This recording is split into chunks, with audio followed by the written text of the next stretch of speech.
Rhaegar Targaryen sat upon the Iron Throne in the Great Hall of the Red Keep, the rubies on his breastplate catching the dim torchlight and shimmering like living embers.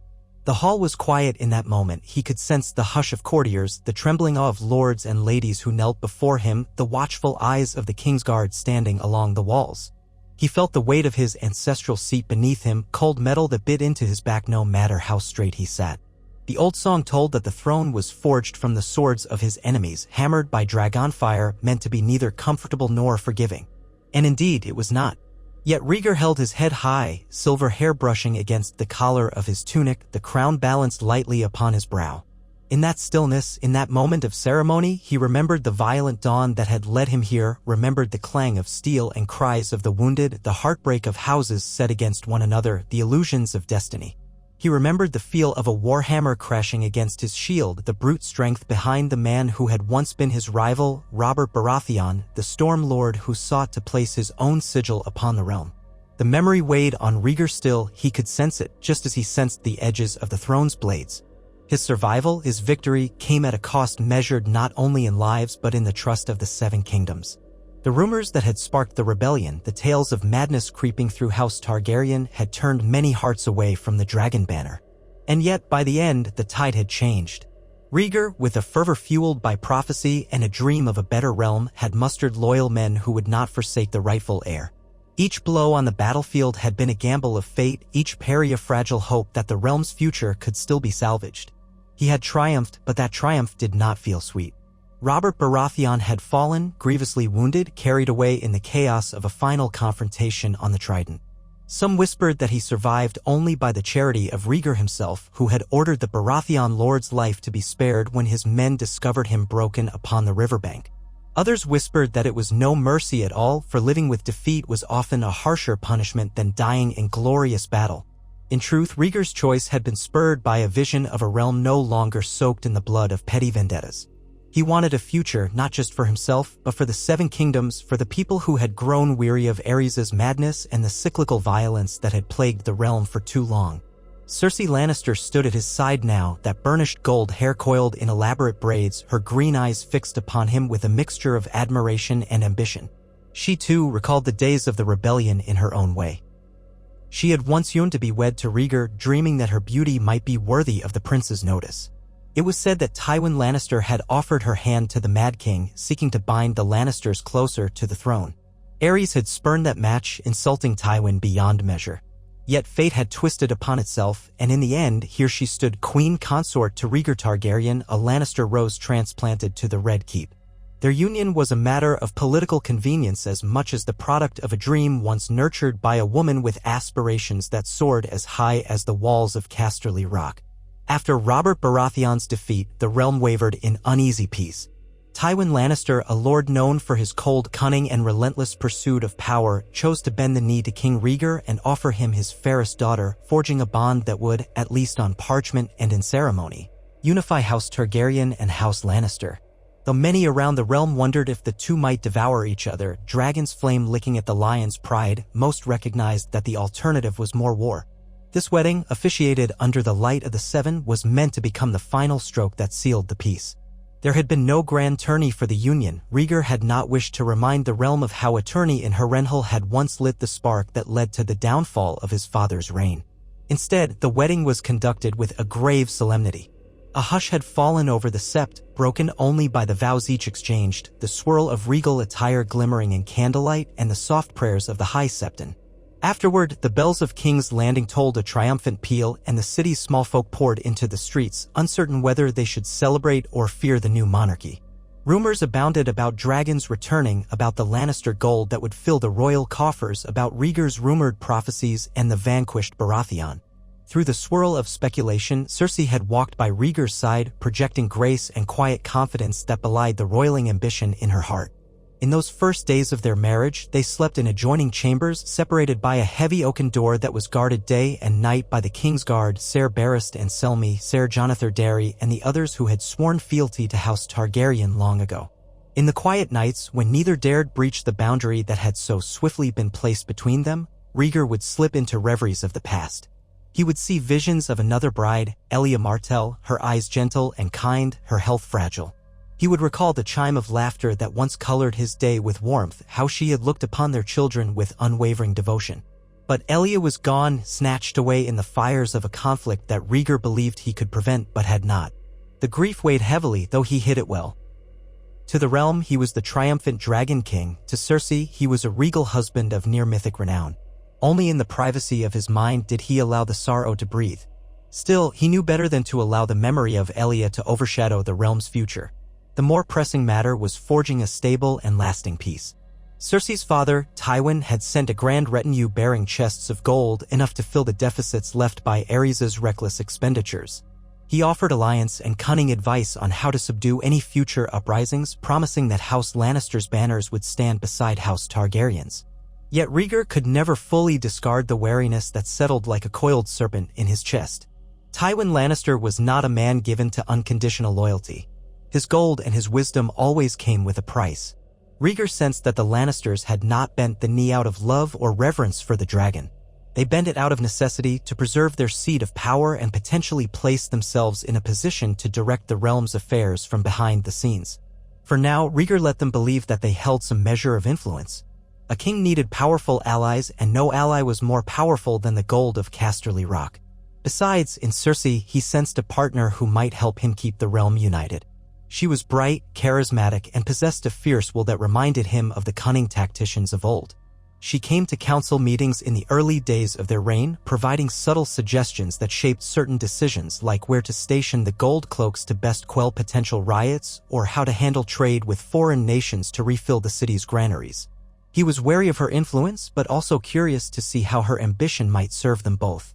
The realm needed a queen who understood courtly maneuvering, who could match wits with the lords who thronged the throne room.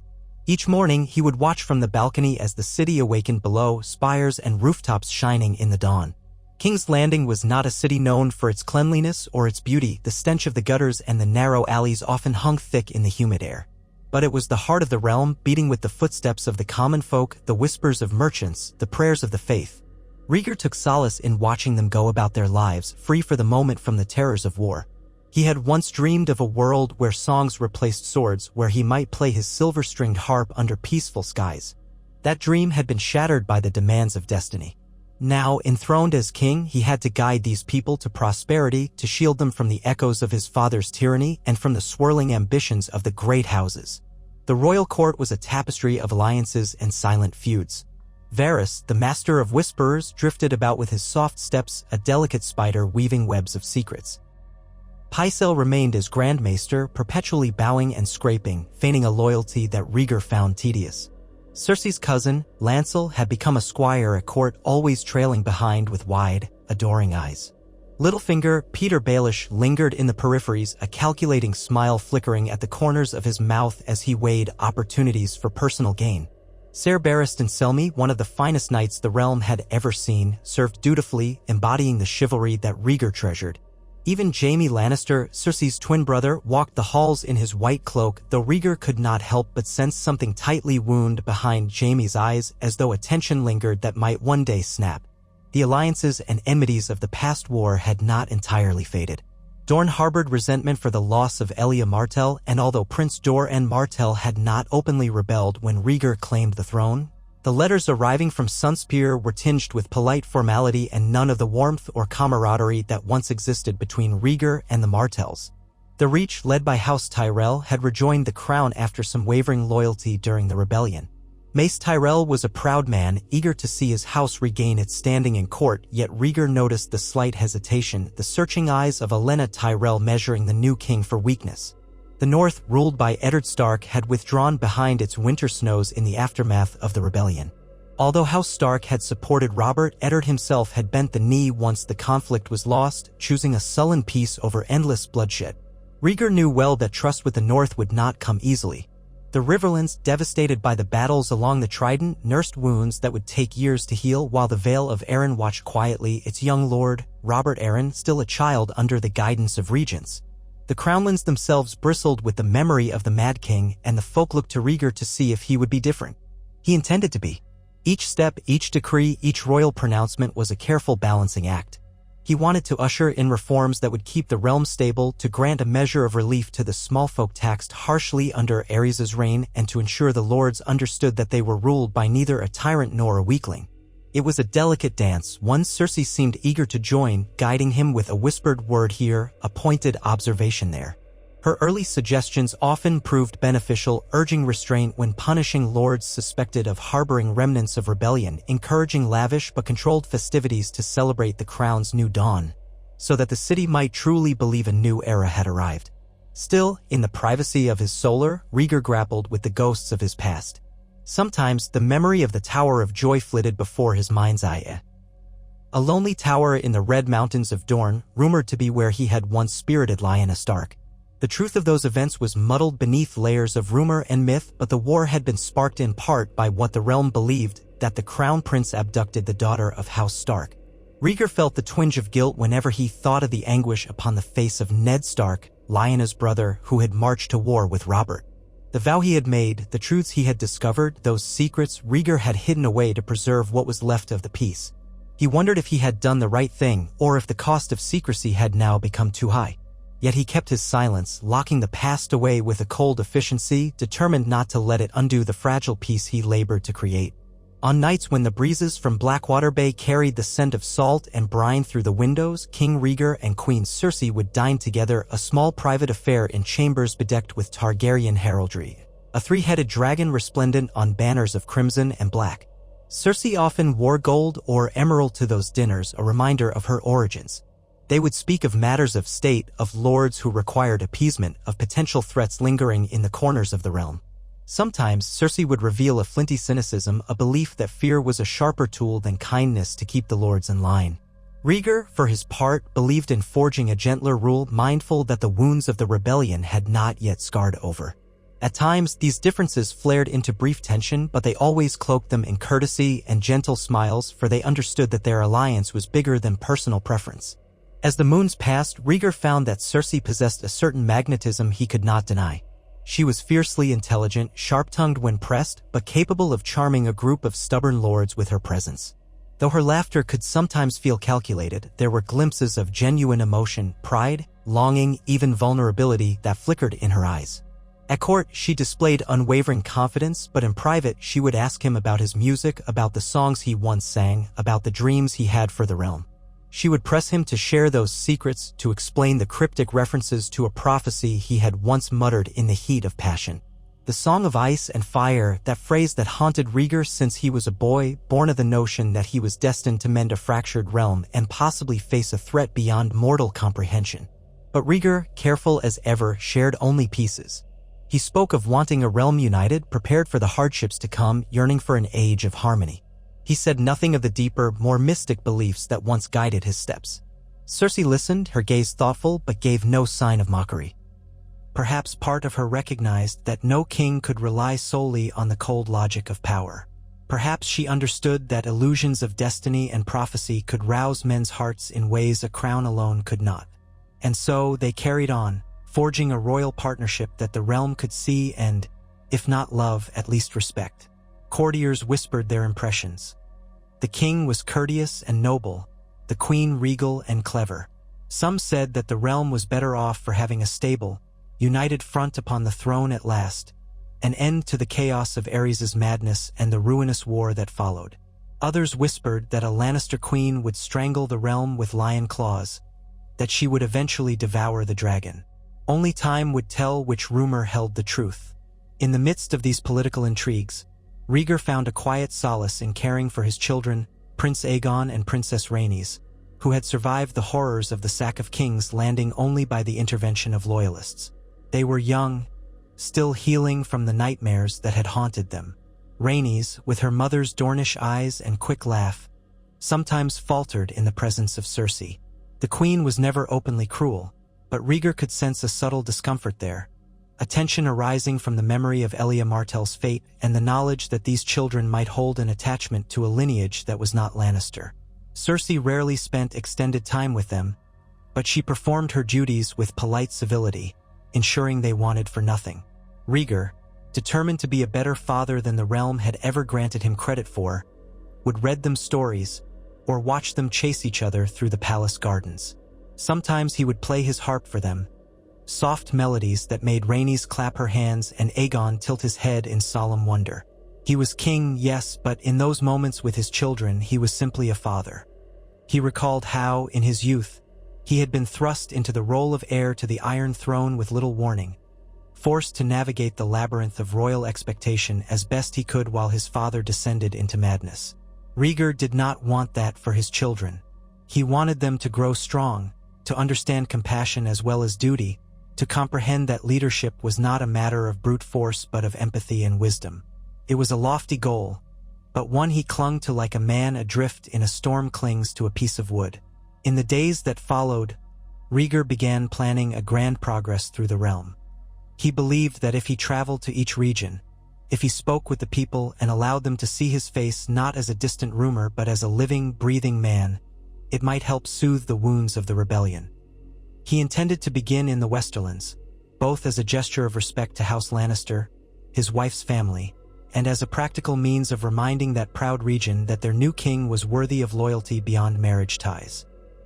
Cersei was delighted by the notion, for it gave her a chance to return to her family's seat at Casterly Rock to revel in the splendor of her lineage and the power that coursed through her veins. The royal caravan that set out from King's Landing was immense: knights, ladies, retainers, servants, wagons laden with finery and supplies.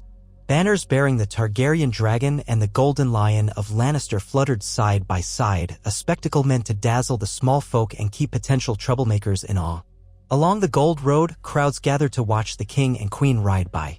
Rhaegar led the procession astride a magnificent black stallion, wearing plate and mail chased with silver, his hair flowing behind him in a pale banner of its own. Cersei rode beside him on a mare of gleaming chestnut, her posture poised and regal, an emerald cloak clasped at her neck. On the journey, they passed through small towns and villages that bore scars from the war. Burned-out shells of farmhouses littered the countryside in some places, reminders of the strife that had so recently plagued the land. Rhaegar would pause, occasionally dismounting to speak to local farmers, to inquire after their harvests, to promise aid if needed. Cersei watched these interactions with a critical eye. She rarely dismounted, but she observed how the common folk bowed low, eyes wide with awe. It was not lost on anyone that both the king and queen wore circlets upon their foreheads that glinted in the sunlight, a vivid display of power. Yet the king's voice was gentle, his bearing calm. The stories carried ahead of them of a king who stopped to hear the woes of a widow or a blacksmith. Some towns cheered, others looked on with suspicion, but slowly the gloom of war began to lift. Tywin Lannister awaited them at Casterly Rock, that massive fortress carved into the stony heights, a testament to the wealth and might of House Lannister. As the royal caravan approached, horns sounded from the battlements and the great gates swung wide. The guards who lined the causeway wore the crimson and gold livery of the lions, standing at rigid attention. Rhaegar could feel the tension in the air as he and Cersei rode forward, the king's guard flanking them. Tywin himself appeared, dressed in rich fabrics of deep crimson, a gilded lion's head clasped at his shoulder. His piercing green eyes surveyed Rhaegar with a cool appreciation, then flicked to his daughter. He bowed, a gesture that must have cost him some measure of pride, but it was executed flawlessly. "Your Grace," Tywin said in a voice that echoed in the courtyard. "Welcome to Casterly Rock. May your reign bring prosperity to us all." Rhaegar inclined his head politely. "Lord Tywin, I thank you for your hospitality." And so began a series of sumptuous feasts and courteous formalities. Tywin spared no expense in entertaining the king, anxious to display the wealth and splendor of the Westerlands. The banquet tables groaned under the weight of roasted boars, capons stuffed with herbs, pastries shaped like the heraldic lion, and casks of the finest arbor gold. Minstrels played lively tunes and jugglers performed feats of acrobatics. Rhaegar sat on a raised dais, with Cersei to his right and Tywin to his left. In that swirl of color and sound, he remained composed, offering kind words and warm smiles to the local lords who came to pay homage. Cersei seemed in her element, sharing murmured exchanges with her father, accepting compliments from admirers. And yet Rhaegar could detect a subtle undercurrent of tension. Tywin would occasionally cast a calculating glance at him, as if measuring whether this Targaryen king was worthy of the Lannister allegiance. It reminded Rhaegar that, though they were bound by marriage, the old lion was not tamed. He would bide his time, seeking the perfect moment to expand his family's power. Rhaegar's best defense was to continue demonstrating that his rule aimed at prosperity for all, not merely the consolidation of Targaryen authority. If Tywin believed his ambitions were better served by supporting Rhaegar, then the realm might know peace. While at the Rock, Rhaegar and Cersei were given luxurious chambers overlooking the Western Sea. At night, the waves crashed against the rocky foundations, a ceaseless roar that lulled Rhaegar into a fitful sleep. He dreamt of a great darkness beyond the wall, a bitter cold wind, and whispers that he could not quite discern. He dreamt of a silver harp playing a mournful tune and of a golden lion's roar echoing through empty halls. He would wake in a sweat, the rush of the ocean still pounding in his ears. If Cersei noticed his disturbed slumber, she said nothing. She would simply roll over, gather the covers around her, and drift back into her own private reveries. During the day, Rhaegar took time to inspect the local garrisons, meeting knights and minor lords who had once sided with Robert Baratheon but now professed their loyalty to the king. He spoke to them as equals, acknowledging their past alliances without bitterness. Many seemed relieved that their new king did not harbor a grudge. They offered their swords anew, pledging fealty. In truth, Rhaegar understood the precarious nature of that loyalty. It was easy to swear to a victorious king, less easy to remain true should fortunes change. Still, each vow was a step toward rebuilding the bonds that had been severed in battle. Meanwhile, Cersei held private audiences in the chambers of her girlhood, receiving visits from Westerland's ladies eager to curry favor with their new queen. She listened to their gossip, accepted their gifts, smiled at their flattery. She made a point of highlighting the king's generosity, speaking of his willingness to consider the needs of even the lowliest house. For her part, she encouraged the notion that because she was a Lannister, the Westerlands would enjoy particular favor under Rhaegar's reign. It was subtle enough not to incite jealousy from other regions, but pointed enough to reassure her father's bannermen that they were in an enviable position. One afternoon, while Rhaegar was training in the courtyard with Ser Barristan and Selmy, practicing swordplay to keep his skills honed, Cersei approached in a swirl of emerald skirts. She watched the sparring match with a faint smile, arms folded. The clang of steel echoed in the yard. Barristan was older, but still swift, each parry deft and sure. Rhaegar moved with grace, silver hair plastered against his brow by sweat. Eventually, the king disarmed Barristan with a final, well-placed strike, sending the knight's sword clattering to the ground. "Well done, your grace," Barristan said, stepping back with a respectful bow. Rhaegar offered a courteous nod, chest heaving. Cersei approached, handing him a cloth to wipe his brow. He took it, noticing how her eyes gleamed with approval. "You handle a blade with skill," she said. "It's easy to forget you once were considered more minstrel than warrior." Rhaegar gave her a half-smile. "I was both once. Necessity demanded I learn to fight." Cersei nodded, a flash of something unreadable passing across her features. Necessity is a harsh teacher. They exchanged a glance heavy with unspoken words before she slipped her arm through his. Barristan, reading the moment, excused himself discreetly, leaving the royal pair in the courtyard's center. The sun caught in Cersei's hair, turning it to molten gold, and for a moment, Rhaegar found himself struck by the contrast of their house colors, her Lannister red and gold, his Targaryen black and red. The realm's two most powerful families joined in a precarious dance that had once seemed impossible. "I hear there is disquiet in the Reach," Cersei said softly, leaning in. "Some lords are still uncertain where their true advantage lies." Rhaegar nodded. "That is to be expected. Mace Tyrell is proud, and he will want to ensure House Tyrell has influence in King's Landing. As long as he feels respected, I believe we can maintain peace." She tilted her head. "And if respect is not enough? Ambition can be a hungry beast. Then we feed it carefully," Rhaegar replied. "But not to the point it grows strong enough to challenge us." A pleased smile curved her lips, and she squeezed his arm. "There is more steel in you than many realize, my king." He studied her face, wondering if she truly appreciated his vision for the realm or merely valued the power that came with sitting at his side. Yet in that moment, he allowed himself to believe that perhaps both were true, that her ambitions might align with his goals, creating a unity of purpose. For if they were to keep the realm together, they needed to move as one, a single voice in a kingdom of clashing factions. Their progress continued, winding through the Westerlands, each castle and holdfast offering homage and celebrations. The small folk pressed forward in throngs to catch a glimpse of the king and queen. The roads were lined with watchers, children perched on fences, men doffing their caps, women curtsying as the royal retinue passed by. Rhaegar would offer kind words, a gentle wave, instructing his men to distribute bread and coin when possible. The Lannister escorts often looked uneasy at the generosity, but Cersei would merely arch a brow and say, "The king's will is law," in a silky tone that reminded them all exactly who now ruled the realm. Through it all, letters from King's Landing found their way into Rhaegar's hands. Reports of potential unrest in the Crownlands, rumors of discontent among minor lords who had lost everything in the war. Messages from the north arrived sporadically bearing the Stark direwolf seal. Lord Eddard Stark was polite but distant. He explained that the coming winter demanded attention to the North's granaries and defenses, and he expressed hope that the king might one day visit the North to witness their needs firsthand. Rhaegar recognized the underlying reservation. The North did not forget easily. He penned replies that were gracious, acknowledging the sacrifice and valor of House Stark, offering reassurances that the crown would provide support if winter proved harsh. Yet he sensed it would take more than words to heal that wound. Eventually, the caravan descended from the mountainous roads back toward King's Landing, the city's silhouette rising in the distance.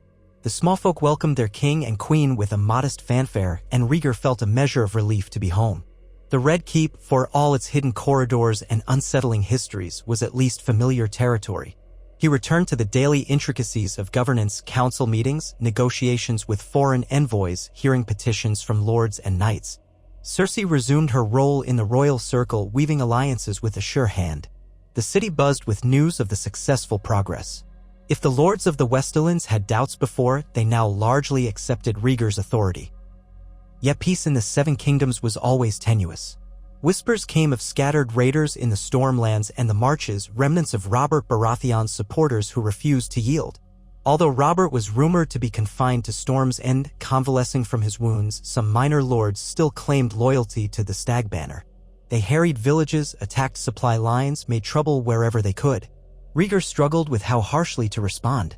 Cersei urged him to dispatch a significant force to crush them decisively, while Ser Barristan counseled a more measured approach, seeking to coax them into surrender. Rhaegar balanced between the two, wanting to end the violence without igniting another large-scale conflict. Amid these challenges, an unexpected letter arrived from Sunspear, sealed with the Sunanspear sigil of House Martell. Prince Doran Martell invited the king to visit Dorne to demonstrate that old wounds might be reconciled and to see the children who carried Martell blood. Rhaegar felt a pang of guilt reading the words. For years, Dorne had simmered in resentment over Elaya's fate. Accepting the invitation might mark a path to healing, but it could also risk inflaming tensions if not handled with sensitivity. When he presented the letter to Cersei, she was unenthusiastic, her green eyes narrowing slightly. She reminded him that the Martells had reasons to despise House Lannister as well, given the sack of King's Landing, and that traveling into their domain might be dangerous. Still, Rhaegar recognized an opportunity. If he could win over Dorne, show them that the new king honored Elaya's memory, perhaps the last embers of rebellion could be snuffed out. He began tentative preparations for a royal visit, intending to leave Cersei behind to rule in King's Landing in his stead, a proposition that troubled her, though she voiced her concerns in measured tones. She did not like being left out of any political move, especially one that might restore the Targaryen-Martell alliance. But Rhaegar reasoned that her presence might only stir memories of what Gregor Clegane and Tywin's men had done during the sack. Ultimately, she acquiesced, though not without a lingering look that spoke volumes about her discomfort. Before he could finalize these plans, another crisis demanded attention. Reports came from the Riverlands of new bandit activity, raids along the Green Fork of the Trident, displacing small folk and pillaging towns. Rumor connected these raids to the re-emergence of the Brotherhood Without Banners, a group initially formed during the war. Desperate small folk sometimes turned to outlaws for protection when the crown's justice seemed distant. Rhaegar could not ignore such unrest. Balancing the realm meant ensuring law and order. He dispatched the King's Guard with a contingent of soldiers to quell the threat. Cersei, for her part, advocated for a swift and brutal response, but Rhaegar again chose moderation, instructing his men to offer mercy to those who laid down arms and to only punish the leaders responsible for the chaos. Such decisions painted Rhaegar as merciful but also risked appearing weak. He knew the fine line he walked. At times, he found himself considering Cersei's counsel more closely. The queen had a point. Fear could be a powerful deterrent to disloyalty. However, Rhaegar's heart rebelled at the thought of using terror as a primary tool. He had witnessed enough tyranny under his father's rule. He wanted something better for the Seven Kingdoms, even if it meant a longer, more arduous road. In the privacy of his chambers, Rhaegar sometimes played his harp again, plucking soft chords that resonated through the stone halls. The music soothed him, reminded him of a time before war consumed his life. Once, Cersei entered without knocking, drawn by the strains of melody. She stood by the doorway, listening, her expression softened by the music's melancholy lilt. When the final note faded, she spoke quietly, almost hesitantly. "You play beautifully." "Thank you," he said, setting the harp aside. "It's been a long time since I've allowed myself this pleasure." She approached, the firelight bathing her in warm hues. "I remember hearing rumors that you would vanish from tourneys to pluck a harp in some quiet corner, that your melodies were so enchanting even the coldest hearts would melt." Rhaegar managed a small smile. "Rumors exaggerate. But I did love music once, as fiercely as I loved the idea of a peaceful realm." She sat beside him, her gaze moving from the harp to his face.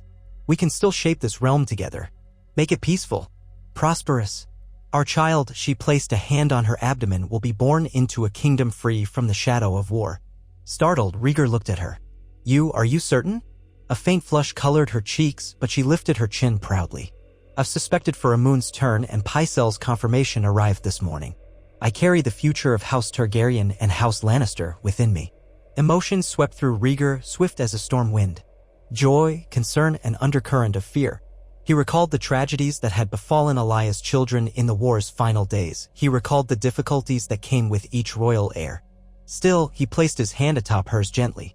"That is wonderful news," he said, voice soft. Cersei's eyes lit with triumph. "We shall have a child born of dragon and lion, a symbol of unity to silence all doubters." In that moment, Rhaegar realized the marriage alliance was no longer just a matter of convenience. It would produce an heir who shared both Targaryen and Lannister blood. The realm would look upon that child as the living embodiment of the crown's merged power.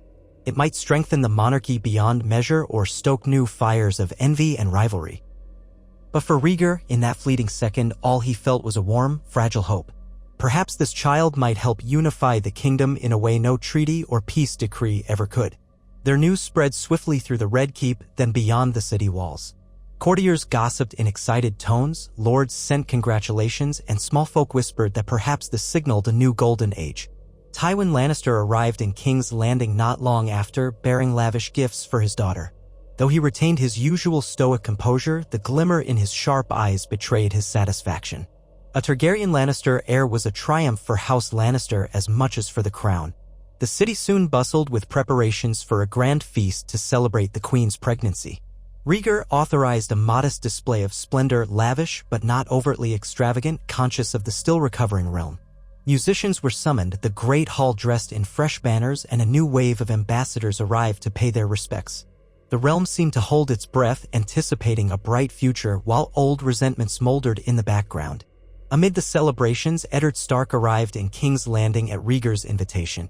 The king wanted the North to feel included, to see that any hostility between Targaryen and Stark might be put to rest. Ned Stark, dour as ever, bowed to Rhaegar in the throne room, wearing the heavy furs of the North despite the southern heat.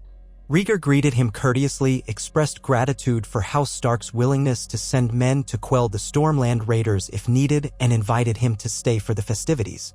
Ned inclined his head, his gray eyes betraying a mix of unease and civility. The feast that night was a shimmering affair. Long tables groaned beneath platters of roasted venison, fresh fish from the bay, honey cakes spiced with cinnamon, and flagons of rich wine from the arbor. Dignitaries and lords from across the realm gathered, each garbed in their house colors. Minstrels sang ballads that praised the unification of the dragon and the lion. The king and queen sat on a raised dais, a comfortable seat set for Cersei, whose hand occasionally rested on the slight swell of her belly.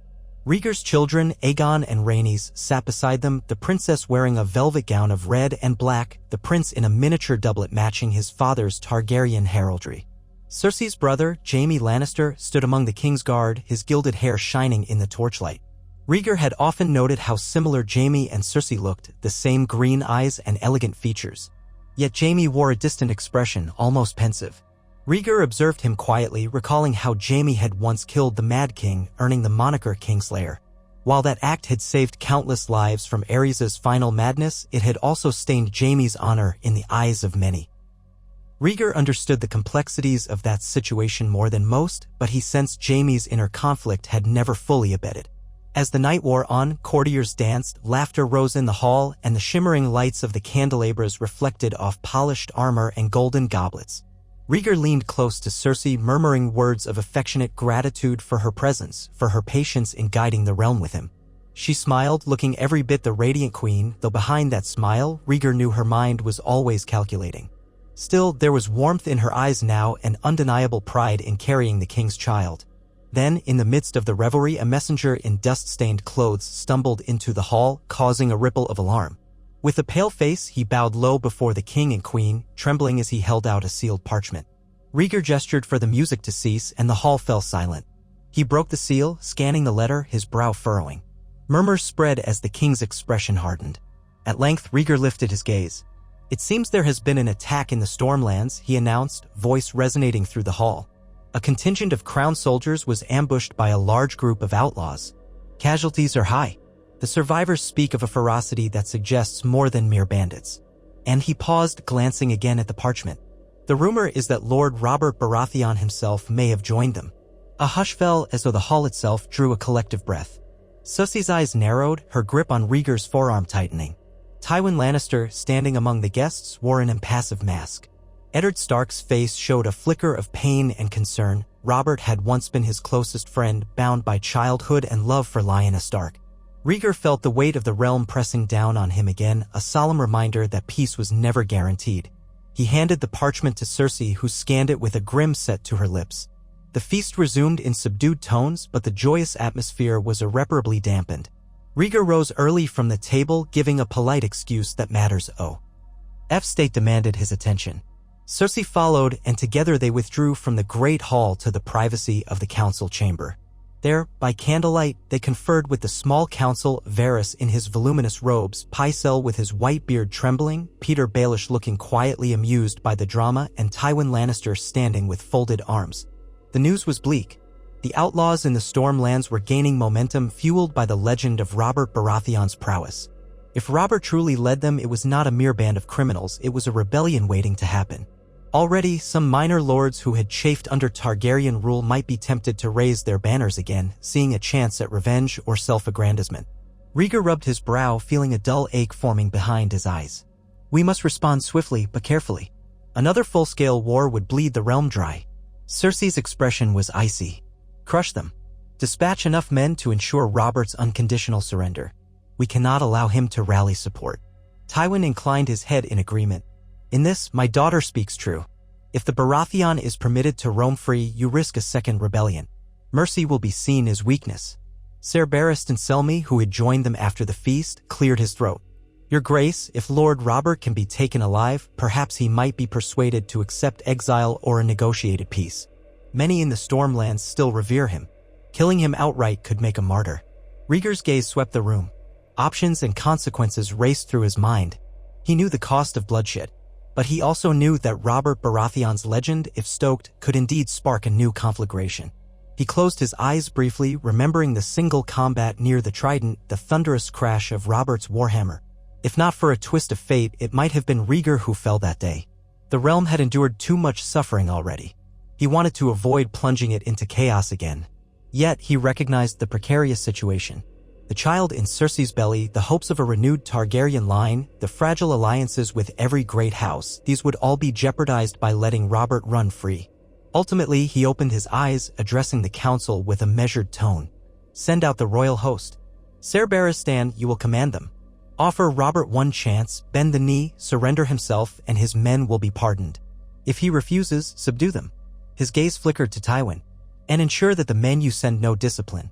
We must not subject the small folk to further atrocities." Tywin inclined his head. "As you command, your grace." Cersei said nothing further, though her lips thinned. Rhaegar suspected she would have preferred a harsher declaration. Once the council adjourned, she lingered as the others filed out. Approaching him, she spoke in a low voice. "You're giving him a chance to yield. You know Robert will not bow to you. He loathes everything about you and everything you represent." Rhaegar pressed a hand gently to her cheek. "If he yields, we save hundreds, maybe thousands of lives. If he does not, then so be it." She searched his face, conflict in her eyes. Finally, she exhaled softly. "I pray your mercy does not embolden him." He lowered his hand, stepping away. "We shall see what the gods decree." In the days that followed, Ser Barristan rode out with a sizable force, banners raised high. The tension in King's Landing was palpable, as though the city braced for a storm. Cersei occupied herself with overseeing the castle's readiness, ensuring the gold cloaks remained loyal, while Tywin worked behind the scenes to coordinate supply lines for the royal army. Meanwhile, Rhaegar struggled with a mixture of dread and resignation. Another conflict loomed, threatening the uneasy peace. He spent hours in the library poring over maps of the Stormlands, analyzing the best routes of approach, the possible strongholds Robert might use. Memories of the trident flickered in his mind, the swirl of muddy water, the roar of men clashing, the bright flash of Robert's hammer descending. Could fate be so cruel as to draw them into another direct confrontation? Rhaegar's grip on the map's edges tightened. He had to trust Ser Barristan's skill, to trust in the might of the Crown's forces, and to pray that enough of the realm had grown tired of bloodshed. Letters from the field arrived sporadically. Barristan's men clashed with smaller bands of outlaws, scattering them. Skirmishes claimed lives on both sides. Robert remained elusive, rumored to move like a ghost, stirring villages to join his cause and then disappearing into the thick forests. Still, the Targaryen host gained ground steadily, forcing Robert's rebels deeper into remote territory. One evening, as Rhaegar paced his solar, Cersei entered quietly. He turned to her, noticing the faint lines of worry around her eyes. She hesitated before speaking. News came from the Stormlands. A decisive battle near Summerhall. Barristan's force prevailed. Robert was severely wounded and taken captive. Relief and apprehension collided in Rhaegar's heart. He lives then? She nodded. For now. He was carried from the field unconscious, by accounts. Barristan sends word that Robert will be transported to King's Landing for you to pronounce judgment. Rhaegar sank into a chair, exhaling slowly. So it ends. Cersei's gaze was unreadable. Yes. One way or another. The city buzzed with anticipation of Robert's arrival. Every corner of King's Landing seemed alive with speculation. Would the king execute the rebel? Would he banish him to the far corners of the earth? Would Robert rise again like a wounded lion to challenge the throne? Guards were posted at every gate, ensuring no attempt to free the prisoner could succeed. When at last the battered convoy arrived at the Red Keep, a hush spread through the courtyard. Soldiers dismounted, hauling a makeshift litter bearing the unconscious form of Robert Baratheon, once so mighty, now broken and pale.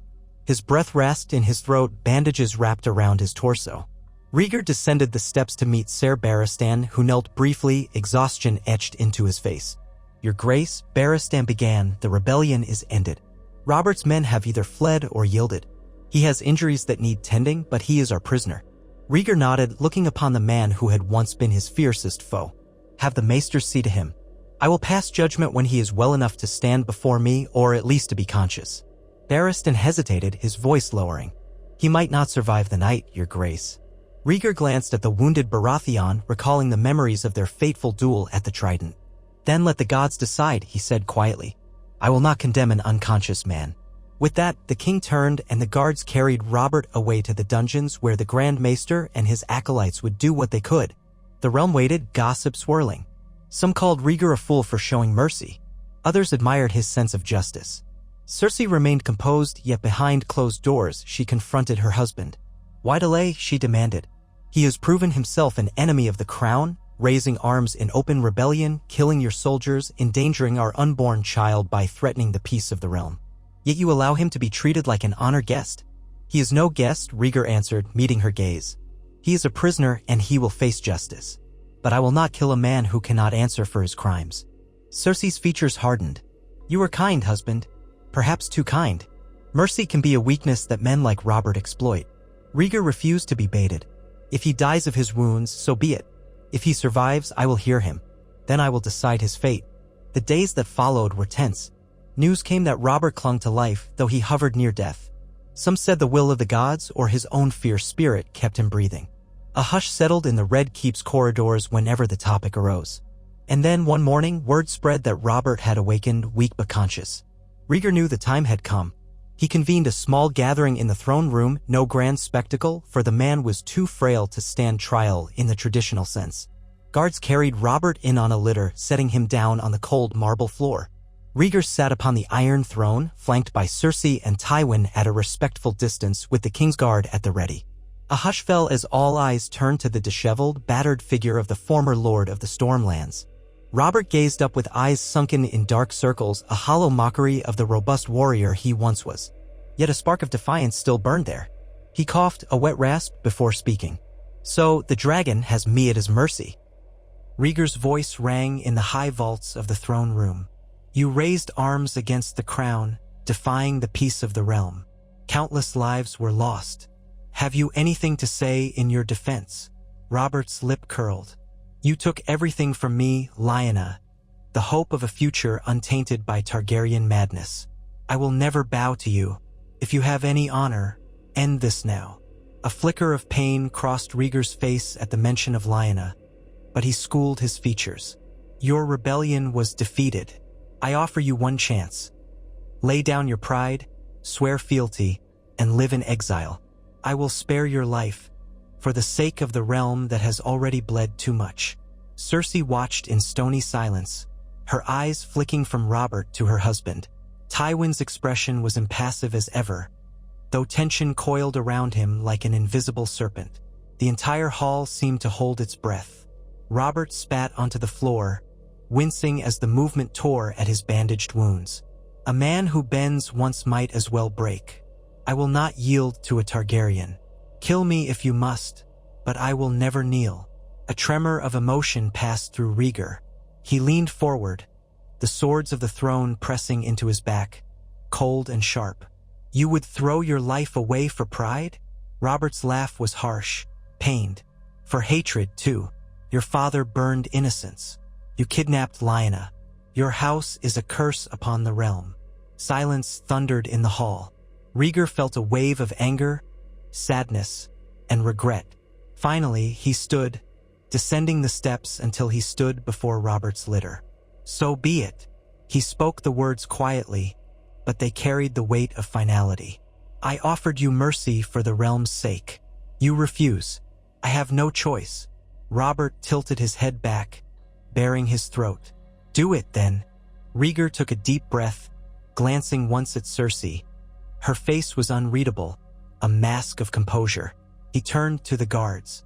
"Take him to the courtyard. We will administer the king's justice." A flurry of movement erupted as guards stepped forward. Robert, too weak to struggle, was carried out. Rhaegar followed, a somber procession trailing behind. Lords, courtiers, the king's guard, and Cersei. The courtyard was bright with morning light. Word had spread, and a quiet crowd had gathered beyond the gates. Rhaegar gestured for the guards to lay Robert before him. He turned to Ser Island Payne, the royal executioner, who waited with the Valyrian steel sword that had once been ice, taken from House Stark's treasury after the war. But Robert spoke again, his voice ragged. "Let the king do it himself if he dares." Rhaegar hesitated. A memory surfaced, Ned Stark's words, that the man who passes the sentence should swing the sword. He stepped forward, and Ser Island silently offered him the weapon. Rhaegar's hand closed around the hilt, the Valyrian steel lighter than he expected, shimmering with lethal grace. He met Robert's gaze. There was no repentance, no fear, only a burning hatred. A hush fell. Rhaegar lifted the sword, recalling all the lives lost, all the bitterness that had defined their feud. In one swift motion, he brought the blade down. The blow was clean, ending Robert Baratheon's life in a single stroke. Blood stained the courtyard stones, and a collective gasp escaped the onlookers. Then silence swallowed the moment as Rhaegar exhaled, trembling despite himself. It was done. The last spark of open rebellion snuffed out. He handed the sword back to Ser Island and turned to face the crowd. "Let it be known that Robert Baratheon defied the realm and paid the price. May the gods grant him the mercy he would not accept from me." Cersei stepped to his side, her expression resolute, though her lips were pressed thin. The tension in the courtyard lingered for a moment longer before the crowd began to disperse, murmuring among themselves. Some praised the king's resolve, others muttered about the cruelty of the act. But Rhaegar knew there had been no alternative. Robert's hatred ran too deep. In the days that followed, the realm digested the news. Robert Baratheon, the once mighty rebel, was dead by the king's own hand. The Stormland's lords sent messages of fealty, and those who had once followed Robert quickly sought the crown's mercy. Rhaegar granted pardons where he could, punishing only the worst offenders. An uneasy calm settled over the Seven Kingdoms once more. The king returned to the duties of governance, burdened yet again by the weight of necessary violence. Cersei's pregnancy progressed, and her influence grew within the court. Tywin lingered in King's Landing, offering counsel on matters of state. The people saw a monarch who commanded respect, who had shown he was not afraid to wield the sword of justice. Lannisport and King's Landing minted new coins bearing the merged sigils of Targaryen and Lannister, a dragon and lion entwined, commemorating the unborn heir. There were calls for more reforms, more security, more prosperity. Rhaegar responded by strengthening the city watch, offering incentives for farmers to replant war-ravaged fields and continuing to meet with lords from every corner of the realm to heal old rifts. Yet beneath it all, the king sometimes felt a hollow ache. He had killed a man he once admired for his bravery, if not for his cause. He wondered if the cycle of violence would ever truly end. Cersei sensed his disquiet, but she pressed him to focus on the triumph. "You have solidified your reign," she told him one night, her hand resting protectively over her belly. "With Robert gone, no one will dare question your right to rule." Rhaegar considered her words, his gaze drifting to the flickering candlelight. "Perhaps not, but the cost weighs heavy on me." She leaned forward, capturing his hand in hers. "A king must bear burdens no one else can. We do what we must for the good of the realm and for our legacy." Her other hand squeezed his. "For our child." At that, Rhaegar smiled softly. Yes, for the child. In his heart, he clung to the hope that this heir, born of two powerful houses, might inherit a realm at peace, a realm guided by unity rather than factional strife. He vowed to do whatever it took to preserve that peace, to shield his family from the storms that forever brewed in the distance. When the child was born, a boy with a tuft of silver-blonde hair that curled above bright green eyes, the bells of King's Landing rang out in celebration. Lords and ladies gathered to pay homage, showering gifts upon the new prince. Tywin stood by, his rare smile flickering as he gazed upon a grandson bearing both Targaryen and Lannister traits. Aegon and Rhaenys, still children themselves, looked upon their half-brother with curiosity and guarded affection, uncertain of their places but welcoming him nonetheless. Rhaegar held the newborn gently, marveling at the fragility and promise nestled in his arms. Cersei watched with triumph, her cheeks flushed from the ordeal of childbirth. This was their living bond, the physical manifestation of a union that had started as a political arrangement and grown into something more complex, bound by shared ambition, cautious respect, and moments of genuine tenderness. Outside, the city roared with celebration. Inside the Red Keep, Rhaegar bowed his head over his son, whispering words only the two of them could hear. He named the boy Jaehaerys in honor of wise rulers of old. For a fleeting instant, he allowed himself to believe in the possibility of a new age, a renaissance of peace and prosperity that might define his legacy. If prophecy and destiny had any hand in his life, let them guide him now toward gentler shores. But the world remained fraught with hidden dangers. Dorne still nursed old wounds even if they remained silent. The North guarded its mistrust. Essos lurked across the narrow sea where mercenary companies and distant powers watched Westeros with calculating eyes. Within King's Landing, whispers persisted about the deaths that paved Rhaegar's path to the throne, about the rivalry between the Queen's Lannister blood and the King's Targaryen heritage, about the complexities of lineage and succession. No matter how brightly the sun shone on this new prince, shadows might always gather. Yet for now, in that chamber filled with the mingled scents of incense and new life, King Rhaegar Targaryen cradled his son, feeling an unsteady surge of hope. Cersei smiled at him, a proud queen, a formidable ally. He smiled back, silently vowing that he would do everything in his power to ensure the child's future was free of the ruinous wars and bitter feuds that had plagued his own life. His reign had begun in turmoil, but perhaps this moment signaled a turning of the tide. Perhaps, with the birth of Jaehaerys Targaryen, the realm would finally see that the dragon and the lion could stand together, forging a new story that all of Westeros might sing about in the days to come. In that silent vow, Rhaegar clung to the conviction that the legacy of House Targaryen would not be one of madness or fire and blood alone, but rather of a king who had learned from his father's sins, who strove to nurture rather than destroy. Cersei's ambition would drive them forward, ever seeking to strengthen their hold on the realm. Rhaegar's compassion and sense of destiny would temper that ambition, guiding it toward the good of the people. They were an unlikely pair, but the realm had accepted their union, and together they had ushered in at least a semblance of stability. As the newborn prince gave a soft cry, Rhaegar brushed a gentle finger across his tiny brow. The boy quieted at once, as though soothed by his father's presence. Cersei reached out, her hand brushing against Rhaegar's, and in that moment, the king realized that, for all the trials that lay behind and the perils yet to come, they had achieved something undeniable, a new beginning. And in a world as precarious as theirs, a new beginning was sometimes the greatest victory of all. Rhaegar Targaryen stood at the window of his private solar in the Red Keep, gazing out across the rooftops of King's Landing. Dawn's pale light illuminated the city, brushing the spires of the Great September of Baelor and the towers of the nobles' manors with hints of gold. The Dragon King felt a curious mixture of weariness and hope, a burden of regret for the lives lost in the wars that had paved his path to the throne, tempered by the fragile peace he had begun to forge. The sound of a soft cry drew his attention back into the chamber, where a royal wet nurse cradled the infant Prince Jaehaerys, the child of Rhaegar and Cersei Lannister. The sight brought a subtle smile to Rhaegar's lips. He moved away from the window, carefully taking the baby from the nurse's arms. The child squirmed, blinking wide green eyes that seemed to glow with curiosity in the morning light. There were hints of silver blonde in the soft wisps of the boy's hair, a reflection of Targaryen lineage. Yet the shape of his features, the subtle set of his mouth, carried something of the lion's share, too. Some whispered that he might prove a perfect blend of the two houses, fire and gold intertwined. Others saw in him a living symbol of precarious alliances, a child who might inherit more enemies than friends. Rhaegar gently rocked his son, an unexpected tenderness blooming in his chest.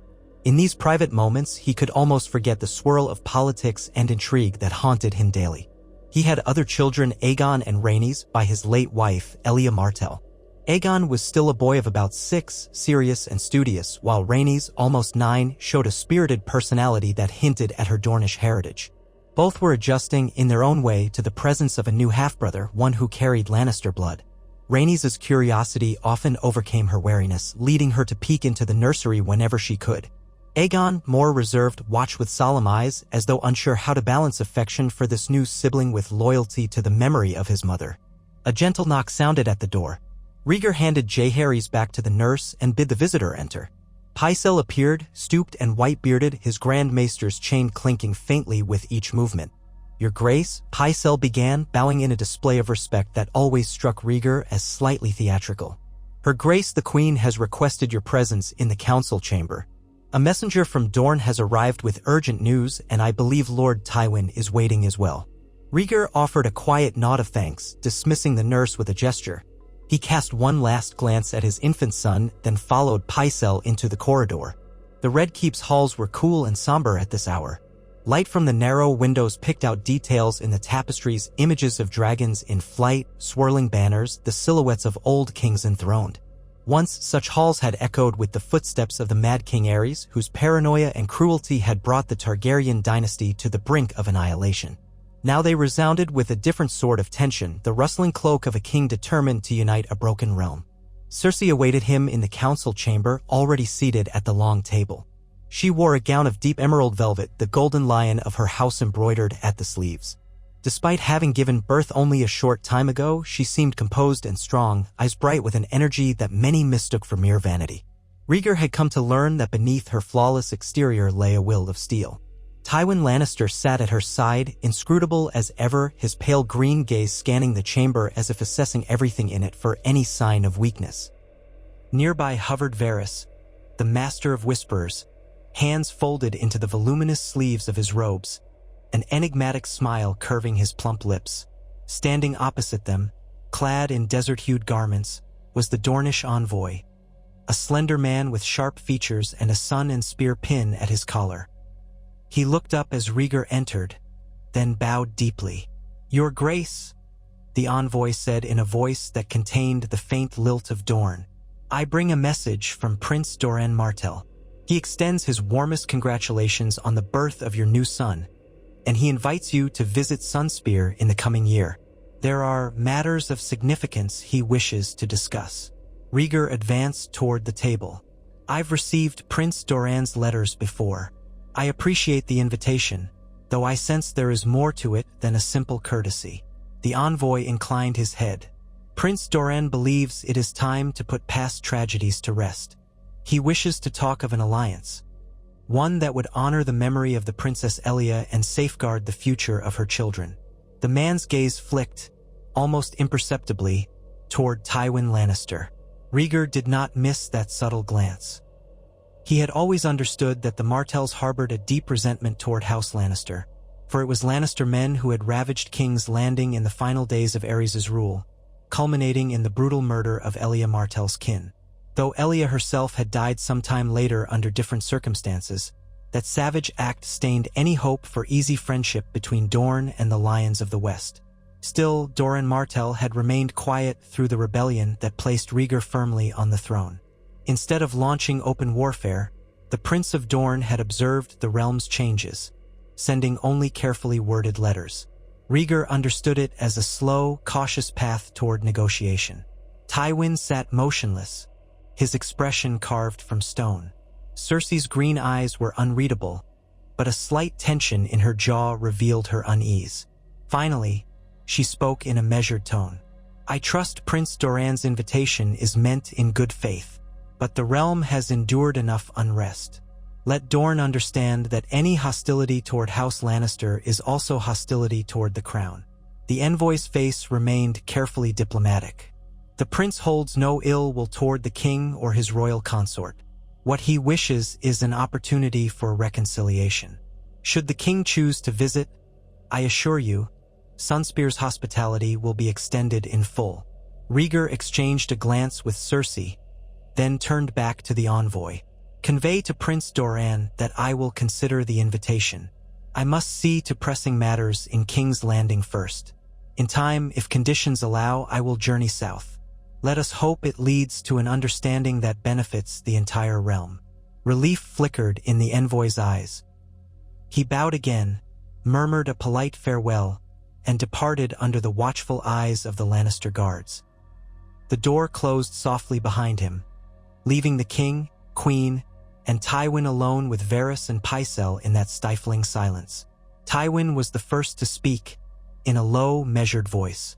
"If you go to Dorne, you expose yourself to the uncertain whims of a prince who has ample reason to hate House Lannister. Past insults do not fade merely because we wish them gone." Cersei flicked her gaze to her father, her voice calm. "Is it not better to meet resentment head-on and dispel it, rather than wait for it to fester?" Varys let out a soft chuckle. "There is merit in forging alliances, my lords, my lady. The realm is not as stable as we'd like. The North remains cautious, the Vale stands aloof, and now the Stormlands are leaderless after Lord Robert's unfortunate demise. Dorne, if properly courted, might stand firmly behind the king and quell any future rebellions." Tywin considered this a muscle working in his cheek. "And how would you propose ensuring Prince Doran's cooperation, Spider?" "Words and fine promises only go so far. The currency of alliances is often blood, my lord," Varys answered. "Or marriage." Pycelle cleared his throat, unused to speaking so boldly in Tywin's presence. "Your grace, perhaps a careful approach is required. It may not be necessary to travel to Sunspear at once. Invite Prince Doran here. Let him see King's Landing reborn under Targaryen rule. Show him the courtesies and strength of the crown." Rhaegar listened, his mind sorting through each possibility. He knew that bridging the gap with Dorne was essential. House Martell still bore a powerful grudge, and any attempt to unify the realm would be incomplete without their cooperation. But the memory of Elia weighed on him heavily.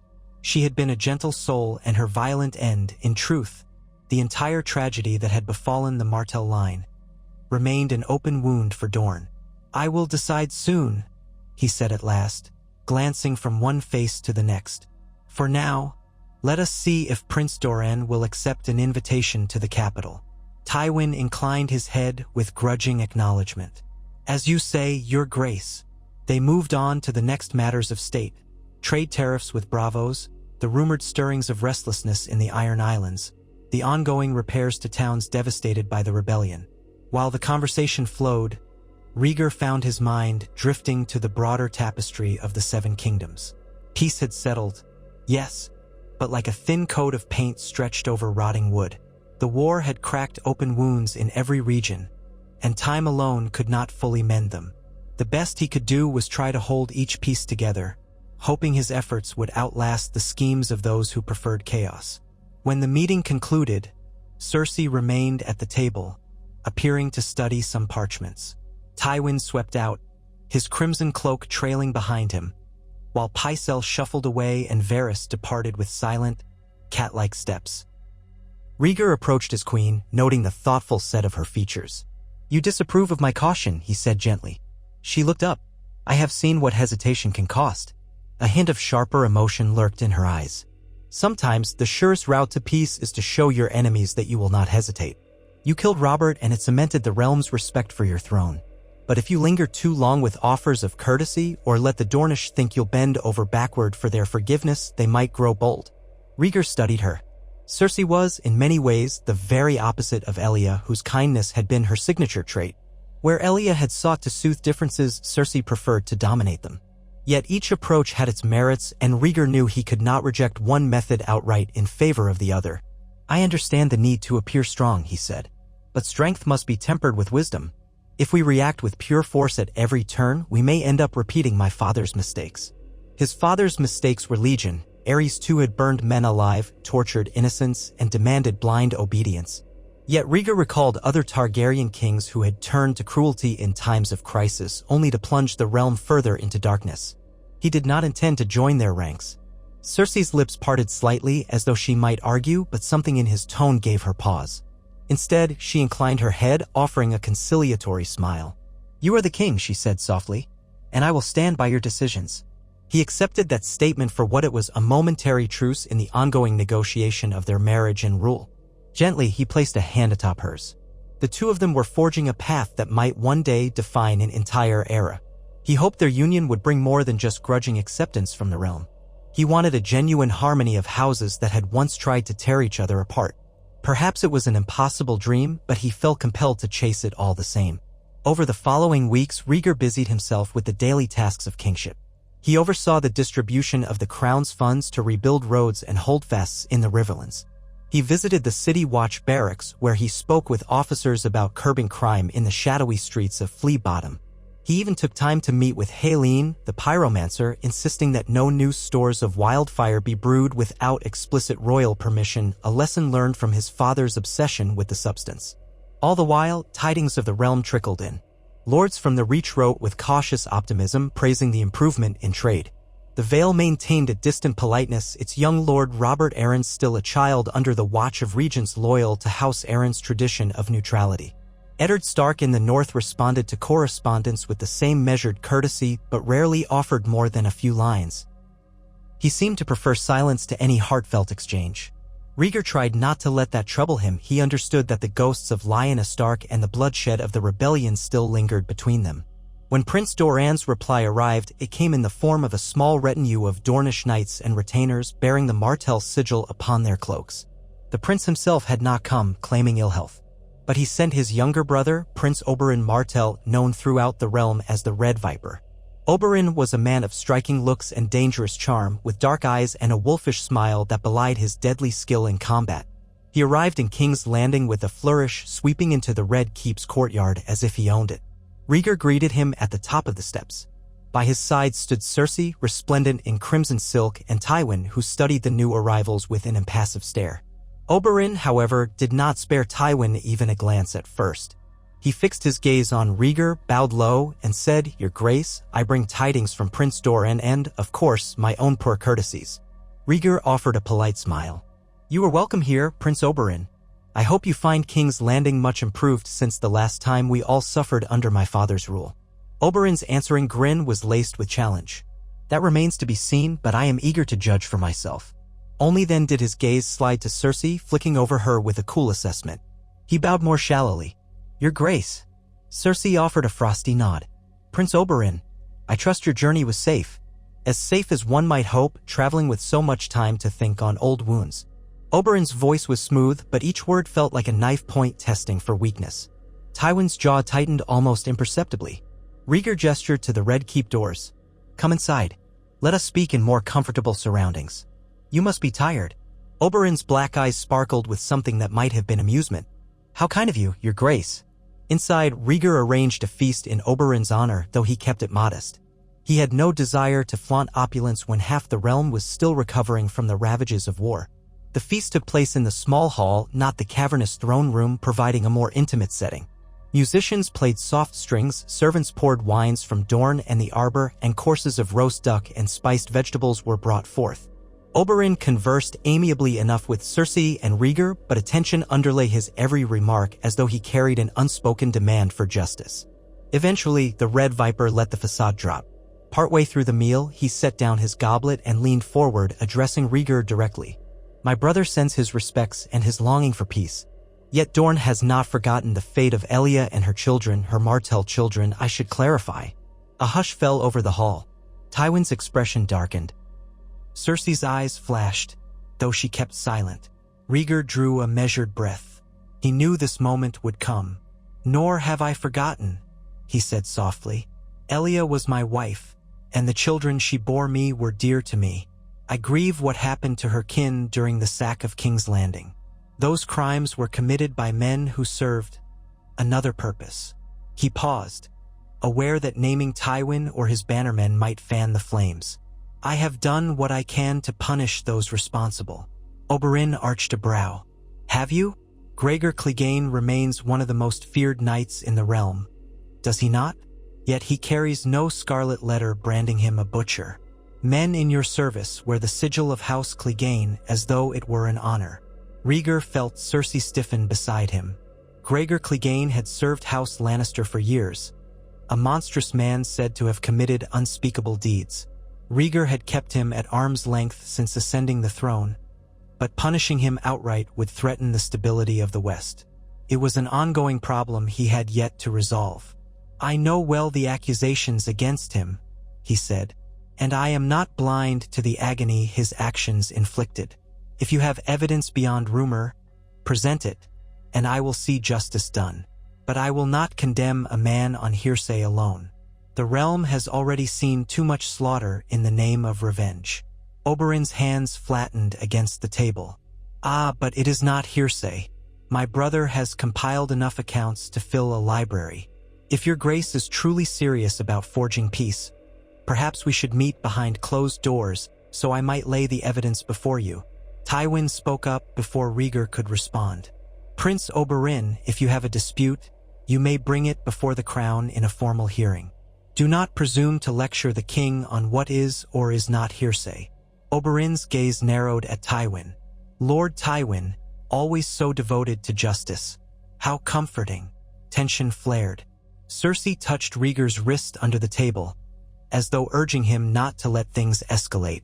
Rhaegar set aside his own goblet, leaning forward. All of us desire stability, Prince Oberin. I invited you here so we might find a path forward. Let us not allow old wounds to overshadow any chance of reconciliation. Oberin held his gaze, a slight smirk twisting his lips. Very well, Your Grace. Let us speak behind closed doors, as you suggest. Let us see if we can exchange truth for truth, and perhaps come to an arrangement that will soothe my brother's concerns. Rhaegar nodded slowly. We shall do so on the morrow. Tonight, enjoy the feast if you can. Let us leave talk of blood and vengeance behind, if only for a few hours. With some reluctance, Oberin relented, turning the conversation to lighter topics, though the undertone of tension never fully dissipated. When the feast ended, Oberin withdrew to the guest chambers. Tywin lingered only long enough to exchange a few clipped words with Cersei before departing as well. Rhaegar knew the Lord of Casterly Rock despised being cornered, and Oberin's barbs had clearly stoked that old anger. Left alone with Cersei, Rhaegar walked her back toward her apartments, their footsteps echoing in the torchlit corridor. He wants Rhaegar Clegane's head, Cersei said at length, her voice quiet but tense. You know that. Doran Martell has always wanted vengeance for Elia. Oberin is the viper in the grass, just waiting for a chance to strike. Rhaegar nodded, lips pressed thin. I know, but if Rhaegar is truly guilty of the acts attributed to him. Cersei halted, turning to face him. He serves my father, she reminded him. You'd risk fracturing the alliance with House Lannister by condemning one of its most feared knights. Where do you think father's loyalty will land if you show the realm that a man who was following Lannister orders can so easily be cast aside? Rhaegar met her gaze steadily. Cersei, I do not want to open old wounds, but justice is not optional. I swore to be a different king than my father. If the mountain is guilty, I cannot let that stand simply because it's politically inconvenient. Her eyes flashed. And if it leads Dorne to demand more blood? If House Lannister feels threatened and withdraws its support? The entire peace you've built could crumble. You must think carefully before you act." He sighed. "Believe me, I do. This is precisely the balancing act I feared when I claimed the throne. We'll speak to Oberin, see what he has to say, and try to find a resolution that spares the realm from further conflict." She shook her head, expression guarded. "You cannot please everyone, Rhaegar." "Perhaps not," he said softly, "but I will try to do what's right." He touched her cheek briefly, then continued on his way, leaving her standing there with tension still radiating from her posture. The next morning, Rhaegar met Prince Oberin in a secluded solar within Maegor's holdfast, away from prying ears. The Red Viper was dressed in Dornish finery, a tunic of gold and red silk, a sunburst pendant at his neck. He lounged on a window seat, one leg bent as though utterly at ease. Yet his eyes were as sharp as daggers. "You've come alone?" Oberin observed, scanning Rhaegar's face. "It seemed best," Rhaegar replied. "This matter is sensitive, and I trust we can speak plainly." Oberin's smirk was tinged with cynicism. "Plain speaking, yes. Tell me, King Rhaegar, how do you plan to mend the breach between House Targaryen and House Martell when your own father orchestrated the tragedy of Duskendale, sowed chaos across the realm, and ultimately let his men, Tywin's men, run rampant here in King's Landing?" Elia was left unprotected, her children slaughtered. He paused as though weighing the next words. "You say you want peace, yet your father's memory looms large. And Tywin Lannister still holds power in your court. Doran cannot ignore that." Rhaegar seated himself across from Oberin. "I cannot change what happened," he said, keeping his tone level. "If I could travel back, I would prevent it all. Elia was my wife, and she gave me 2 wonderful children. I loved her kindness, her dignity. But the rebellion spun out of control, fueled by madness and mistrust. My father," he swallowed hard. "My father was no longer the man he had once been. He died, leaving me to piece together what remains." Oberin studied him in silence. "You claim to grieve for Elia. Then grieve with action. Rhaegar Clegane must die. The men who butchered my kin must face justice. If you demonstrate your resolve by punishing them, perhaps Dorne can find it in our hearts to let go of the old hatred." Rhaegar inhaled slowly. "You ask me to kill a man who has never confessed nor been proven guilty in a court of law. I know the rumors. I know the testimonies that claim he committed vile acts. But to condemn him now would not only spark conflict with House Lannister, it would also set a precedent that hearsay is enough to condemn any man of note." Oberin laughed without mirth. "You speak of law. Fine, then. Let me bring forth the witnesses. Let me call upon the soldiers who fought at the sack or the small folk who cowered in their homes. Gather them under your authority. Let us have a trial by combat, if nothing else." His eyes gleamed. "I would stand as the champion for House Martell. And let Rhaegar be champion for himself, if he dare." Rhaegar felt a chill. A trial by combat was an ancient rite, one that could end in gruesome violence. If Oberin fought Rhaegar Clegane, 2 of the most formidable fighters in the realm would clash, and the outcome could reshape the entire political landscape. And if Rhaegar triumphs? Rhaegar asked quietly. By the laws of the 7, that would proclaim him innocent in the eyes of gods and men. Oberin's nostrils flared. He will not triumph. It was not mere confidence in his tone, it was an oath. Rhaegar's mind spun with the possibilities.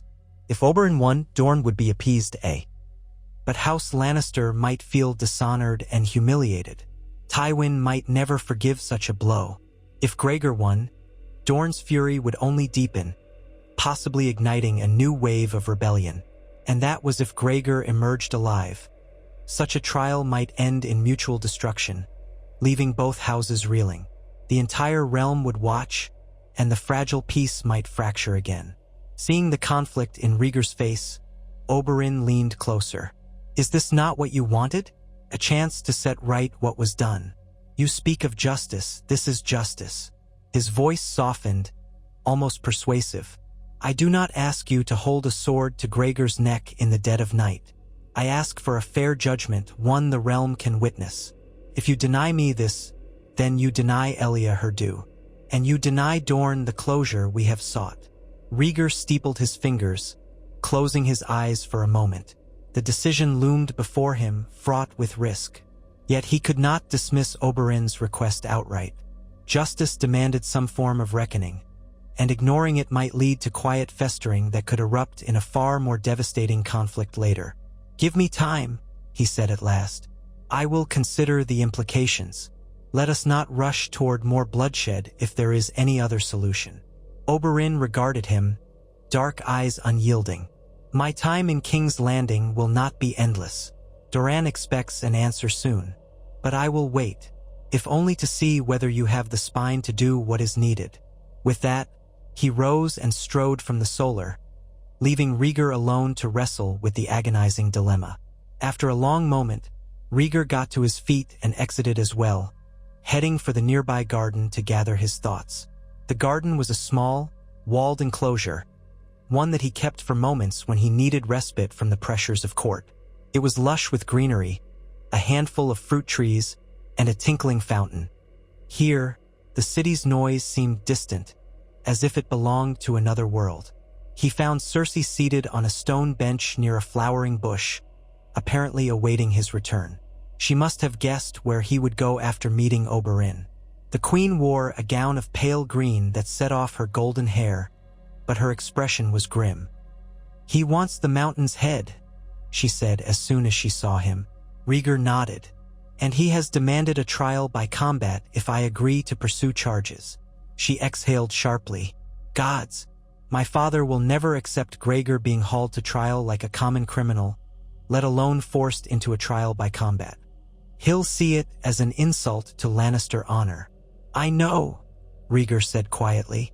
"But if I refuse, Dorne may never let this rest. The resentment will deepen, and one day it might flare into a rebellion I cannot contain without more bloodshed." He rubbed the bridge of his nose.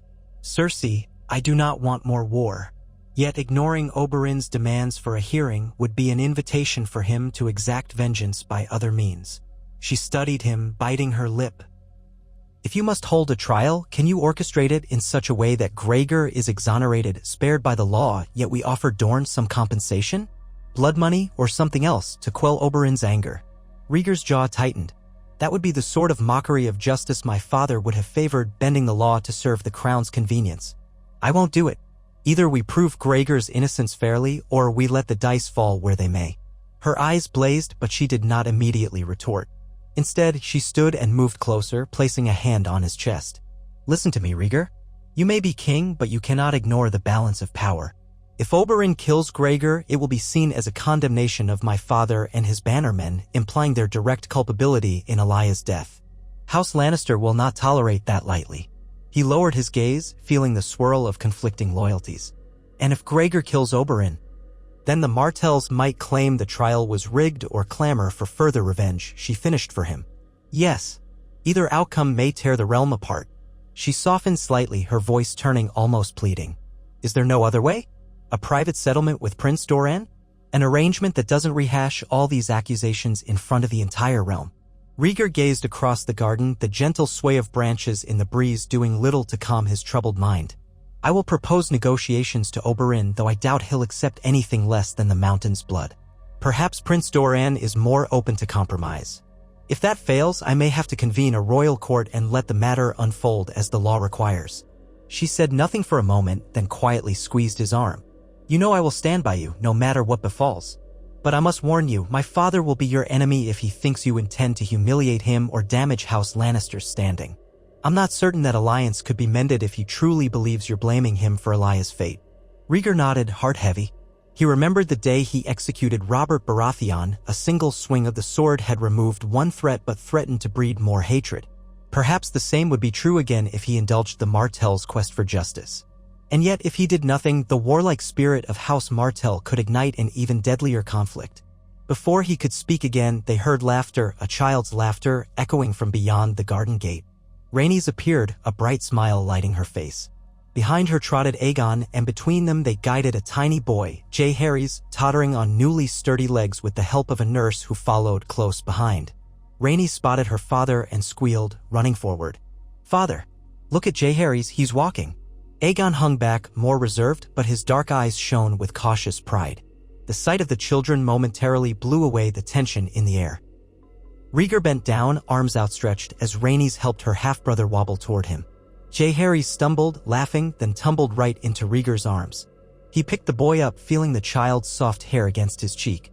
"You're getting bigger every day," Rhaegar murmured, smiling at Jaehaerys' delighted babble. A fatherly warmth suffused him. Yes, these children were the reason he strove so hard for peace, to spare them the horrors he had seen. Cersei watched, a faint, rare softness touching her features as she looked at her son. Rhaenys gently tugged at Rhaegar's sleeve. "Father, when do we get to see the water gardens in Dorne? Mother told me they're beautiful. She said I was almost old enough." A flicker of sadness crossed Rhaenys' face at the mention of Elia, but she bravely pushed past it. Rhaegar exchanged a glance with Cersei, who gave a small, uneasy smile. "One day soon, perhaps," Rhaegar said gently. "I must speak with your uncle, Prince Oberin, and your great-uncle, Prince Doran. When the time is right, we'll all go together." Rhaenys beamed, missing the tension beneath his promise. She turned to Aegon, prodding his arm. "You hear that? Father will take us to the water gardens." Aegon managed a small smile of his own, though he cast an uncertain glance at Cersei. "I'd like that." Cersei reached out, taking Jaehaerys from Rhaegar's arms. The toddler squealed happily, grasping at her hair. For a fleeting moment, they looked almost like a united family, Rhaegar with Aegon and Rhaenys, Cersei with Jaehaerys, all in the dappled sunlight of the garden. It was a scene of tentative hope, a glimpse of what could be if the realm was truly at peace. But Rhaegar knew shadows lurked just beyond the edges of that image, waiting to intrude. The question was whether he could navigate the labyrinth of old grudges, unkept promises, and simmering ambitions long enough to secure a future for these children. He knelt down to speak quietly with Aegon. "Are you well, my son? You seem troubled." The boy hesitated, his gaze flicking briefly to Cersei. "I miss Mother sometimes," he whispered, the words cracking something in Rhaegar's chest. "And I wonder if she would like it here." Rhaegar ran a hand through the boy's hair. "She would be proud of how brave you've been, Aegon. I promise you that." Aegon nodded, though the sadness did not leave his eyes. Children carried sorrow in ways adults often overlooked, but Rhaegar knew better than to dismiss it. It was a reminder, once again, of the tangled lines connecting House Targaryen and House Martell. When the children finally left, coaxed away by their nurse, Rhaegar and Cersei stood in silence for a moment. The fragrance of roses filled the hush between them. "I will do what must be done," Rhaegar said at last, answering a question Cersei had not uttered. "But I'll try to spare the realm any further suffering." She nodded, pressing her lips together as though to hold back more protests. "Then may the gods grant us wisdom." Afterward, Rhaegar called on Oberyn again, this time in a private audience in the Red Keep's smaller audience chamber. There he proposed a possible compromise: let Prince Doran come to King's Landing himself so they might discuss a broader alliance. Let them speak plainly about House Martell's grievances and let Doran present any and all evidence he possessed regarding Rhaegar Clegane. If the evidence proved damning, Rhaegar would act. If it remained inconclusive, they would try to find another way to satisfy Dorne's call for justice. Oberyn listened, arms folded. "Doran is not a man to travel lightly. He guards his health and the safety of our seat in Sunspear. But I will relay your offer. Expect his answer soon." He studied Rhaegar with a predatory glint. "And if he refuses?" Rhaegar kept his tone steady. "Then I will consider traveling to Dorne myself, as I originally intended. One way or another, we will settle this." Oberyn tapped his fingertips against his arm. "Very well. In the meantime, I trust you will not let Rhaegar Clegane vanish conveniently." A razor's edge lay beneath his words. Rhaegar shook his head. "You have my word. I will not hide him." Oberyn inclined his head and took his leave, a swirl of Dornish silk trailing in his wake. Rhaegar exhaled slowly, pressing his eyes closed. Every step felt like walking a sword's edge: too far one way and he would cut his ties to House Lannister. Too far the other and he would lose Dorne's tenuous respect. That evening, he retired to his chambers earlier than usual, wishing for a moment's respite from the burdens of kingship. His solar was dimly lit by candlelight, the shutters half-drawn against the night air. With careful hands, he removed his crown, never comfortable, always heavy, and placed it on a table. Then he took up his old silver-stringed harp, one he had not touched since Robert's second rebellion. He ran his fingers over the strings, testing them.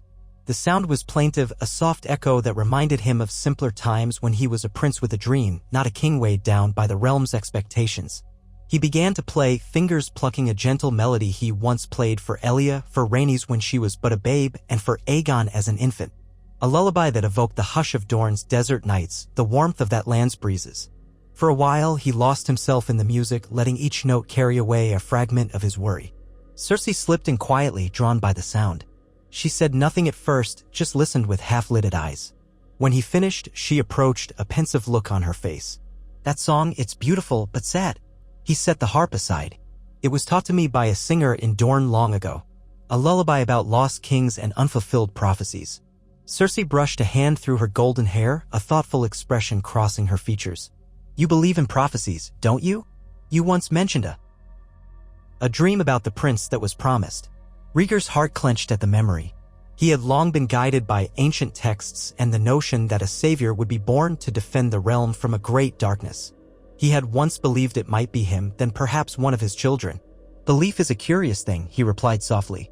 I still think our world stands on the cusp of great change, that there's more to the realm's destiny than squabbles over thrones and titles.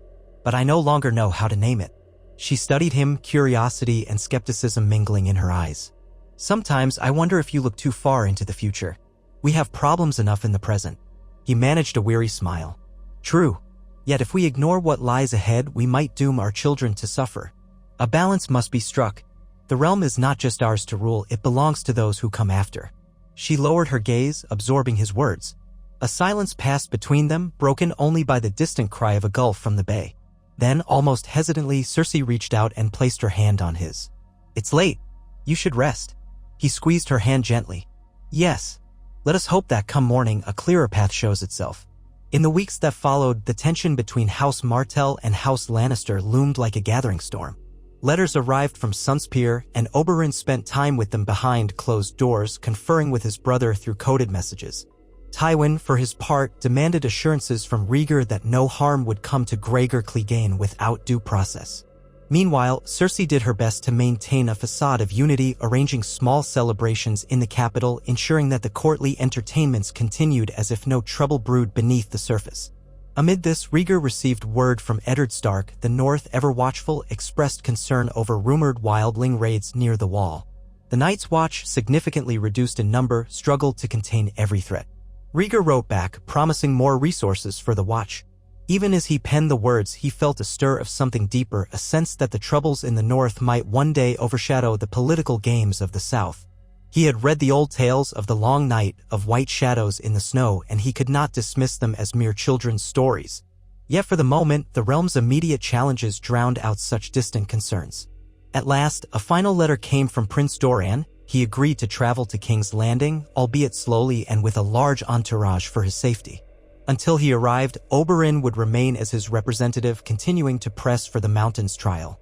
Rhaegar prepared the Red Keep to host the Prince of Dorne, hoping it might mark the turning point toward reconciliation rather than another catalyst for conflict. Days melted into weeks. As the capital bustled with rumors of Doran Martell's imminent arrival, Rhaegar tried to keep the realm's daily business flowing smoothly. He held audiences with traders from Pentos, who sought to establish new shipping routes. He met with the masters of coin to balance expenditures. He oversaw the final stages of rebuilding in the neighborhoods ravaged by war. Each act felt like laying a stone on the edifice of peace, a structure he feared could topple at any moment. Finally, word reached him that Doran Martell's party had entered the Reach and would arrive in King's Landing within a fortnight. Rhaegar summoned the small council, a weariness creeping into his bones. Varys, Pycelle, Peter Baelish, smiling that slippery smile of his.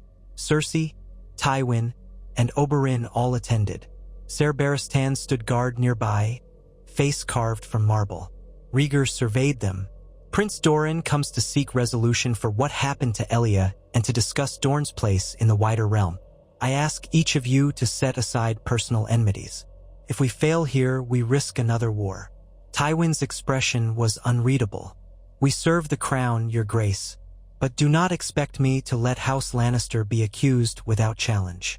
Oberyn bared his teeth in a false smile. And do not expect Dorne to be intimidated if the truth is on our side. Cersei placed a hand on the table, palm down, subtly claiming the space. We all want peace, she said, even if the price may be high. Varys spoke gently. Then we must be prepared for many outcomes, my friends. Peace often hinges on how gracefully we handle the unexpected. A certain hush settled, and Rhaegar dismissed them with instructions to prepare for Doran's arrival. Cersei rose, Tywin behind her, while Oberyn lingered a moment longer before following. The tension in the air was almost tangible, like the static before a thunderstorm. The day Doran Martell finally arrived dawned clear and bright. Banners of House Targaryen and House Martell hung from the city's gates, snapping in the breeze. Crowds gathered tea. Oh, watch the Dornish procession wind through the streets toward the Red Keep. Prince Doran rode in a cushioned litter, flanked by rows of Dornish guards. He was a man of middle age, his face lined by illness and care, but his dark eyes shone with quiet determination. Behind him came lords and ladies of Dorne, some with their faces veiled against the sun, others wearing bright sashes and embroidered mantles.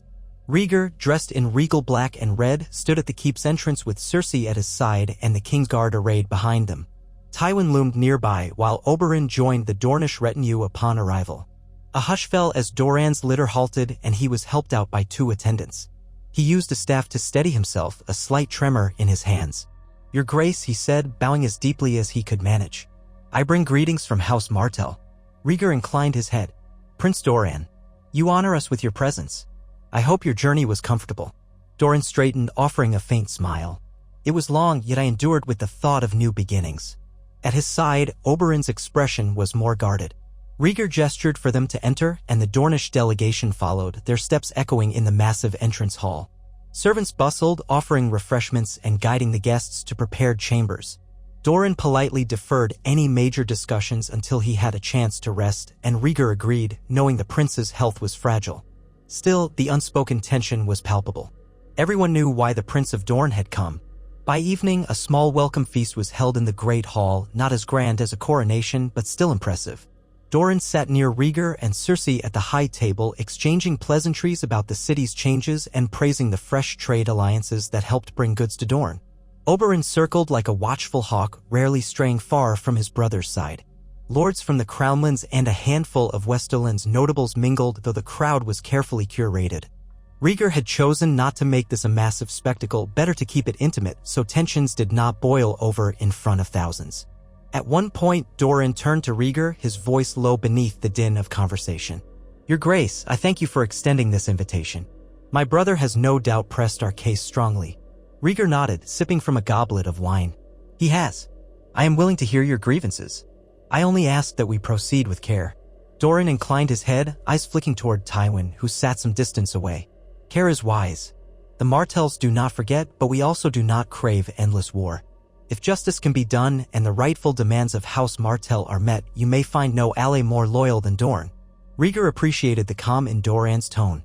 This was not a man who thirsted for bloodshed like Oberin. Still, beneath that calm lay an unwavering sense of duty to his family. "We will speak in private soon," Rhaegar said, "and see if we can find a path that honors Elaya's memory without tearing the realm apart." Doran's lips curved in a sad smile. "That is all I ask." After the feast, Rhaegar escorted Doran and Oberin to a more secluded chamber, where only a handful of trusted advisors joined them: Cersei, Tywin, Ser Barristan, and Varys. The chamber was softly lit by lanterns, a circular table at its center. They took seats around it, the hush pressing in like a physical weight. Doran began quietly. "I will be plain, Your Grace. The men who committed atrocities against my sister's kin must face justice. It has been too long, and Dorne will no longer be placated by half measures." Tywin's face hardened. "You speak of men who acted under confusion and chaos during the sack. That was years ago. Many who participated are dead. The realm cannot punish every foot soldier who marched under a banner." Oberin's gaze snapped to Tywin. "Your men carried out the foulest crimes. Men you set loose on the city. Rhaegar Clegane and Amory Lorch, in particular, have been named as chief butchers." Tywin's expression remained cold. "They acted outside my orders."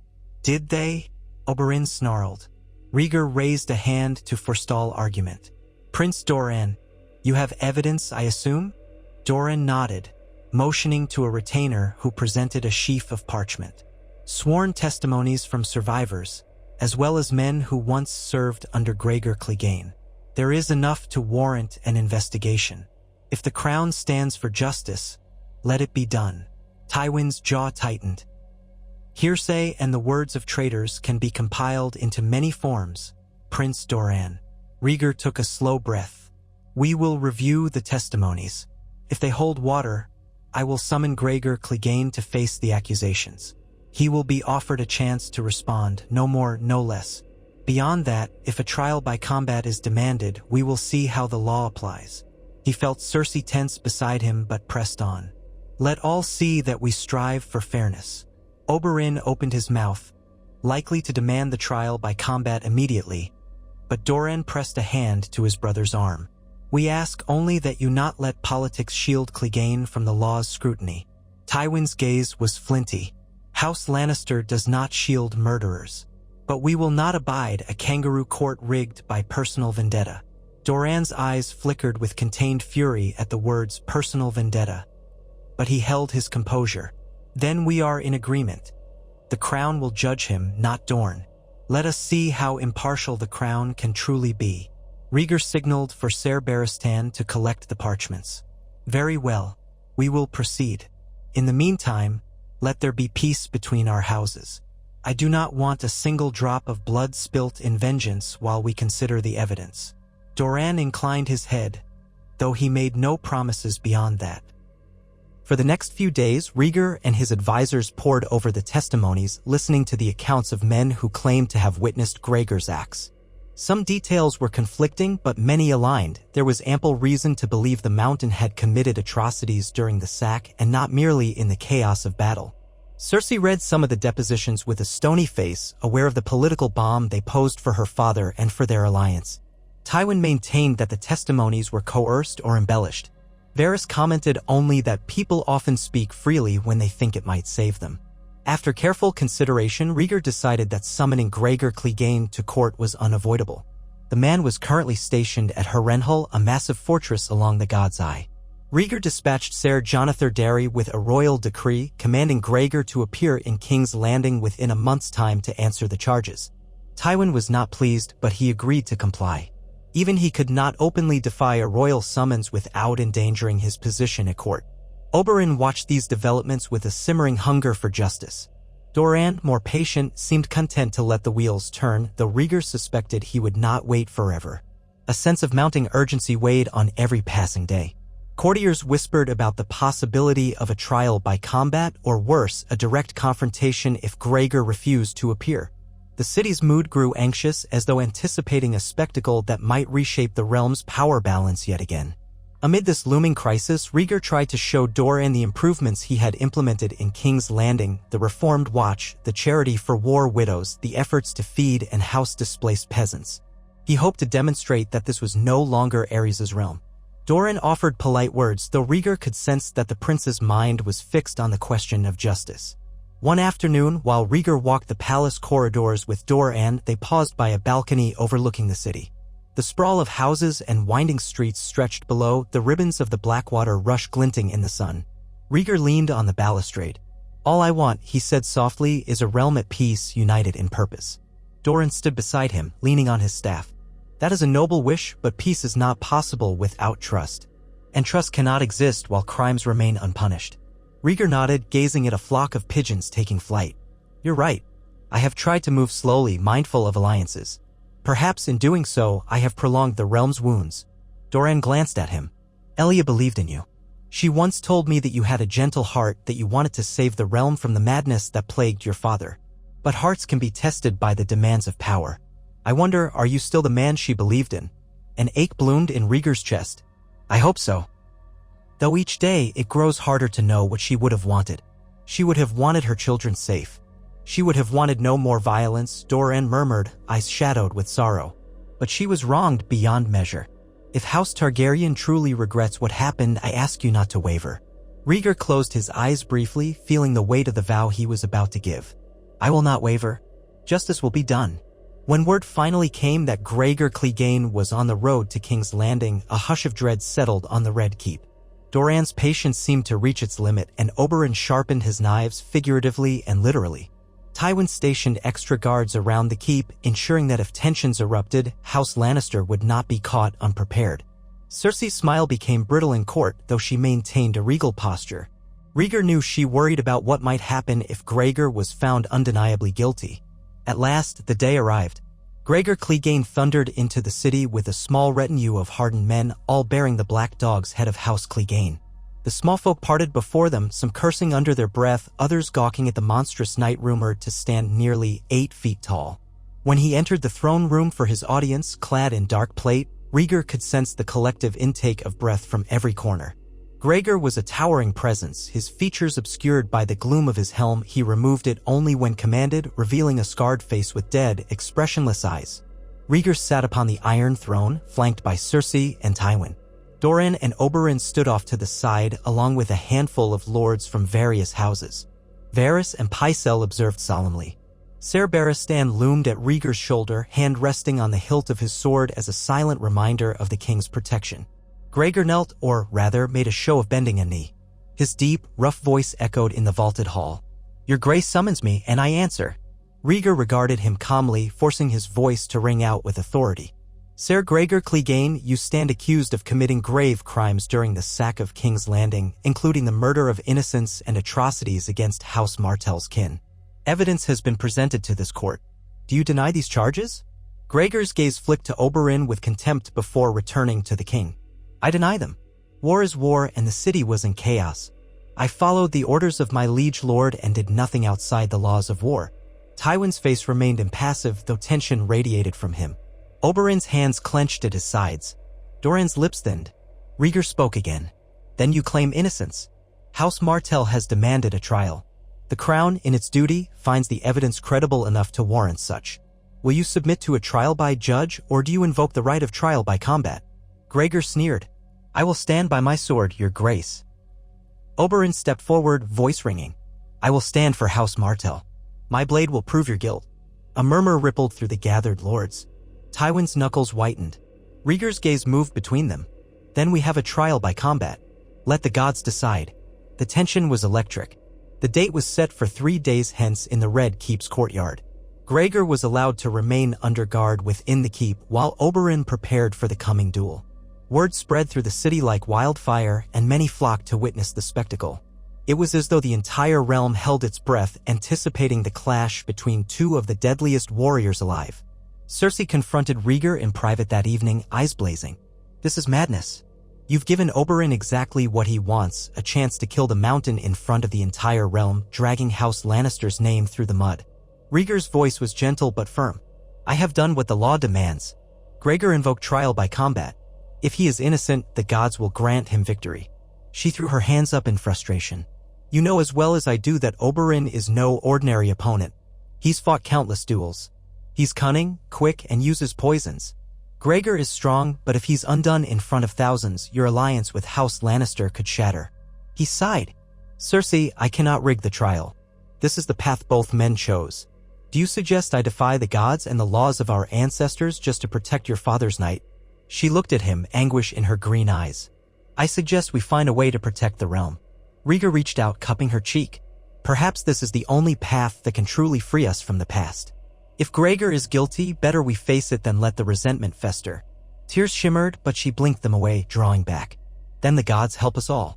On the morning of the duel, the courtyard was cleared and ringed by spectators, lords, knights, commoners who managed to gain entry. A hush fell over the crowd as Oberyn entered first, clad in light armor of burnished copper and gold, a spear in hand, a small shield strapped to his forearm. His eyes shone with lethal purpose. Rhaegar followed, encased in heavy plate, a massive great sword strapped to his back. Rhaegar, seated on a dais with Cersei, Doran, and Tywin, gave the signal for the combat to begin. Ser Barristan stood as the royal official, ready to intervene only if the duel violated the laws of chivalry. Oberyn circled, spear poised, hissing accusations at Rhaegar. "You killed her children, my sister's children. You butchered them like animals." Rhaegar roared in response, swinging his great sword with staggering force, but Oberyn danced away, jabbing at openings in the massive knight's armor. The crowd watched in tense silence, broken only by gasps each time steel clashed. Blow after blow, Rhaegar tried to close the distance, but Oberyn's speed and cunning kept him just out of reach. He taunted the mountain, forcing him to rage, delivering quick thrusts that pricked weak points in Rhaegar's armor. Blood began to trickle from under the great helm, and the courtyard erupted in cries of excitement. Tywin's face grew pale. Doran watched with fixed intensity while Rhaegar gripped the arms of his seat. In a sudden burst of violence, Rhaegar managed to parry Oberyn's spear, shattering the haft. But Oberyn pivoted, producing a hidden dagger. He slashed at Rhaegar's thigh, then danced behind him, driving the blade through a gap in the armor. Rhaegar staggered, roaring in pain, dropping to one knee. The crowd's cheers rose to a frenzy. Oberin stood over him, breathing hard, eyes triumphant. You raped her. You murdered her. You killed her children, he spat. Confess. Rhaegar's only reply was a guttural growl. Summoning his last reserves of strength, he swung a gauntlet fist at Oberin's calf, knocking him off balance. Oberin stumbled, and Rhaegar lunged forward, huge hands grabbing for Oberin's throat. The red viper twisted away, but not fast enough. The mountain's iron grip closed around Oberin's arm, threatening to crush bone. The crowd screamed in alarm. Cersei half rose from her seat. Doran cried out, leaning forward. Rhaegar felt his heart lurch. Oberin wrenched his dagger arm free and managed to stab Rhaegar once more, this time in the neck. Blood sprayed, and Rhaegar groaned, releasing Oberin. The giant knight collapsed onto the ground in a torrent of crimson. Oberin staggered back, clutching his injured arm, breath ragged. Silence settled, broken only by Rhaegar's wheezing gasps. Then the mountain went still. Ser barrised and stepped forward, checking for signs of life. At length, he turned to Rhaegar. Ser Rhaegar is dead. A hush of awe and dread filled the courtyard. Oberin swayed on his feet, spitting blood. He threw his broken spear aside, turning a fierce glare toward Tywin Lannister. Elia Martell is avenged, he rasped, then collapsed to one knee, white-faced. Doran rushed forward, calling for a maester. The crowd erupted in shouts, some in celebration, some in panic. Tywin's face was a mask of shock and fury. Cersei's expression mirrored her father's, but tinted with fear. Rhaegar rose to his feet, struggling to maintain composure. Let it be known that Ser Rhaegar Clegane has been found guilty by the gods. House Martell's accusations stand proven in the eyes of the realm. In the chaos, Oberin was carried away by Dornish men, his wounds still bleeding. He had triumphed, but victory had come at a heavy price. Rhaegar could see the implications ripping through the onlookers like wildfire. House Lannister's champion, the brutal Mountain, was slain, effectively confirming the Martells' claim that the children of Elia had been murdered under Lannister auspices. Tywin's gaze bored into Rhaegar, promising retribution if the king allowed any further slights. Doran knelt by his brother, relief mingling with worry. Oberin had won, but he looked barely clinging to consciousness. Poison? Exertion? No one knew. The victory cry among the Dornish rang out, but Rhaegar knew this was no final solution. It was the beginning of another chapter, one in which House Lannister would carry the weight of shame, House Martell would demand more reparations, and the crown would be forced to navigate the storm of public opinion. Still, Rhaegar stood tall, forcing his voice to resonate. The gods have spoken. Justice has been served. But as he looked upon the blood-soaked courtyard, the trembling form of Oberyn, and the furious Tywin Lannister, he wondered if justice was truly served, or if this single moment might spawn 1,000 new troubles. For now, though, the trial was over and House Martell had its verdict. Whether that verdict would heal old wounds or tear them wider remained to be seen. The next hours were a blur of urgent activity. Maesters scrambled to save Oberyn's life, Rhaegar's corpse was dragged away for disposal. Tywin disappeared into his solar, and Cersei followed soon after. Doran retreated to Oberyn's chambers, posting Dornish guards outside with grim determination. Rhaegar, after ensuring order was kept in the courtyard, withdrew to the quiet of his own solar, mind spinning like a wheel on muddy ground. He needed to speak with Cersei, to speak with Tywin, to find a path forward. For the moment, though, all he could do was remove his crown and press a weary hand to his brow. The realm had witnessed a show of justice, but it felt precariously close to sparking fresh discord. Perhaps the realm always would hover on that knife's edge, no matter how many times justice was done. A soft knock sounded, and Ser Barristan entered quietly. Your Grace, I've come to report on the aftermath. The city is abuzz with talk. Most hail Prince Oberyn's victory as righteous. Some wonder if House Lannister will retaliate. The tension is palpable. Rhaegar nodded, his eyes distant. Has there been any trouble so far? None yet, Barristan said. But Lord Tywin is displeased. Greatly displeased. Rhaegar sighed. Of course he is. But the law was followed. I can only hope he sees reason. House Lannister is still vital to the realm, and I want no blood feud to erupt. Barristan saluted, then hesitated. Do you need anything, Your Grace? Rhaegar managed a wan smile. Only peace, Ser Barristan, though that seems ever out of reach. After the knight departed, Rhaegar stared at the harp near his bed, recalling the lullaby's soft chords. He considered picking it up again, but found his hands trembling.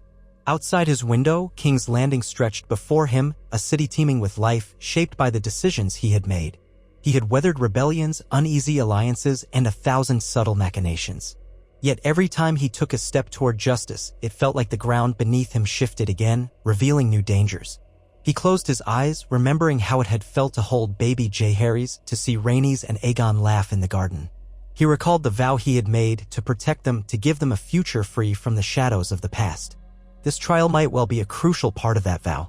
Rhaegar Clegane's death might give Dorne some measure of closure and allow House Martell to finally move forward. Or it could ignite Tywin's wrath, leading to a slow-burning conflict that might one day threaten all he held dear. As the sun sank beyond the horizon, painting the city in dusky orange light, Rhaegar opened his eyes and exhaled.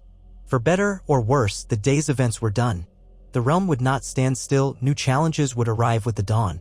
His father's madness had sparked war, but it was Rhaegar's burden to keep the embers from reigniting and consuming them all. And if the flames came again, he would face them, even if that meant balancing compassion and ruthlessness on the edge of a sword. He rose from his seat, moving to prepare himself for what would surely be a tense meeting with Tywin Lannister. In the flicker of candlelight, he noticed the reflection of his face in a polished metal dish. He saw a man older than his years, shoulders weighted by more than mere armor could explain. A Targaryen king, yes, but also a father, a husband, and a son who had witnessed both prophecy and horror. Would his story end in triumph or tragedy? The old songs never gave easy answers. He would have to forge his own. And so, with the corridor's torchlight spilling into his solar, Rhaegar Targaryen stepped out to meet whatever storm awaited, determined to prove, at least to himself, that a just king could still rule the Seven Kingdoms without succumbing to the darkness that had claimed his father. If the realm demanded more blood, more trials, and more uneasy alliances, he would endure it. For in the end, he believed that even the most precarious peace was worth fighting for, and that the future of the land and the children he cherished hinged on his willingness to bear the burden of kingship, no matter how heavy the crown.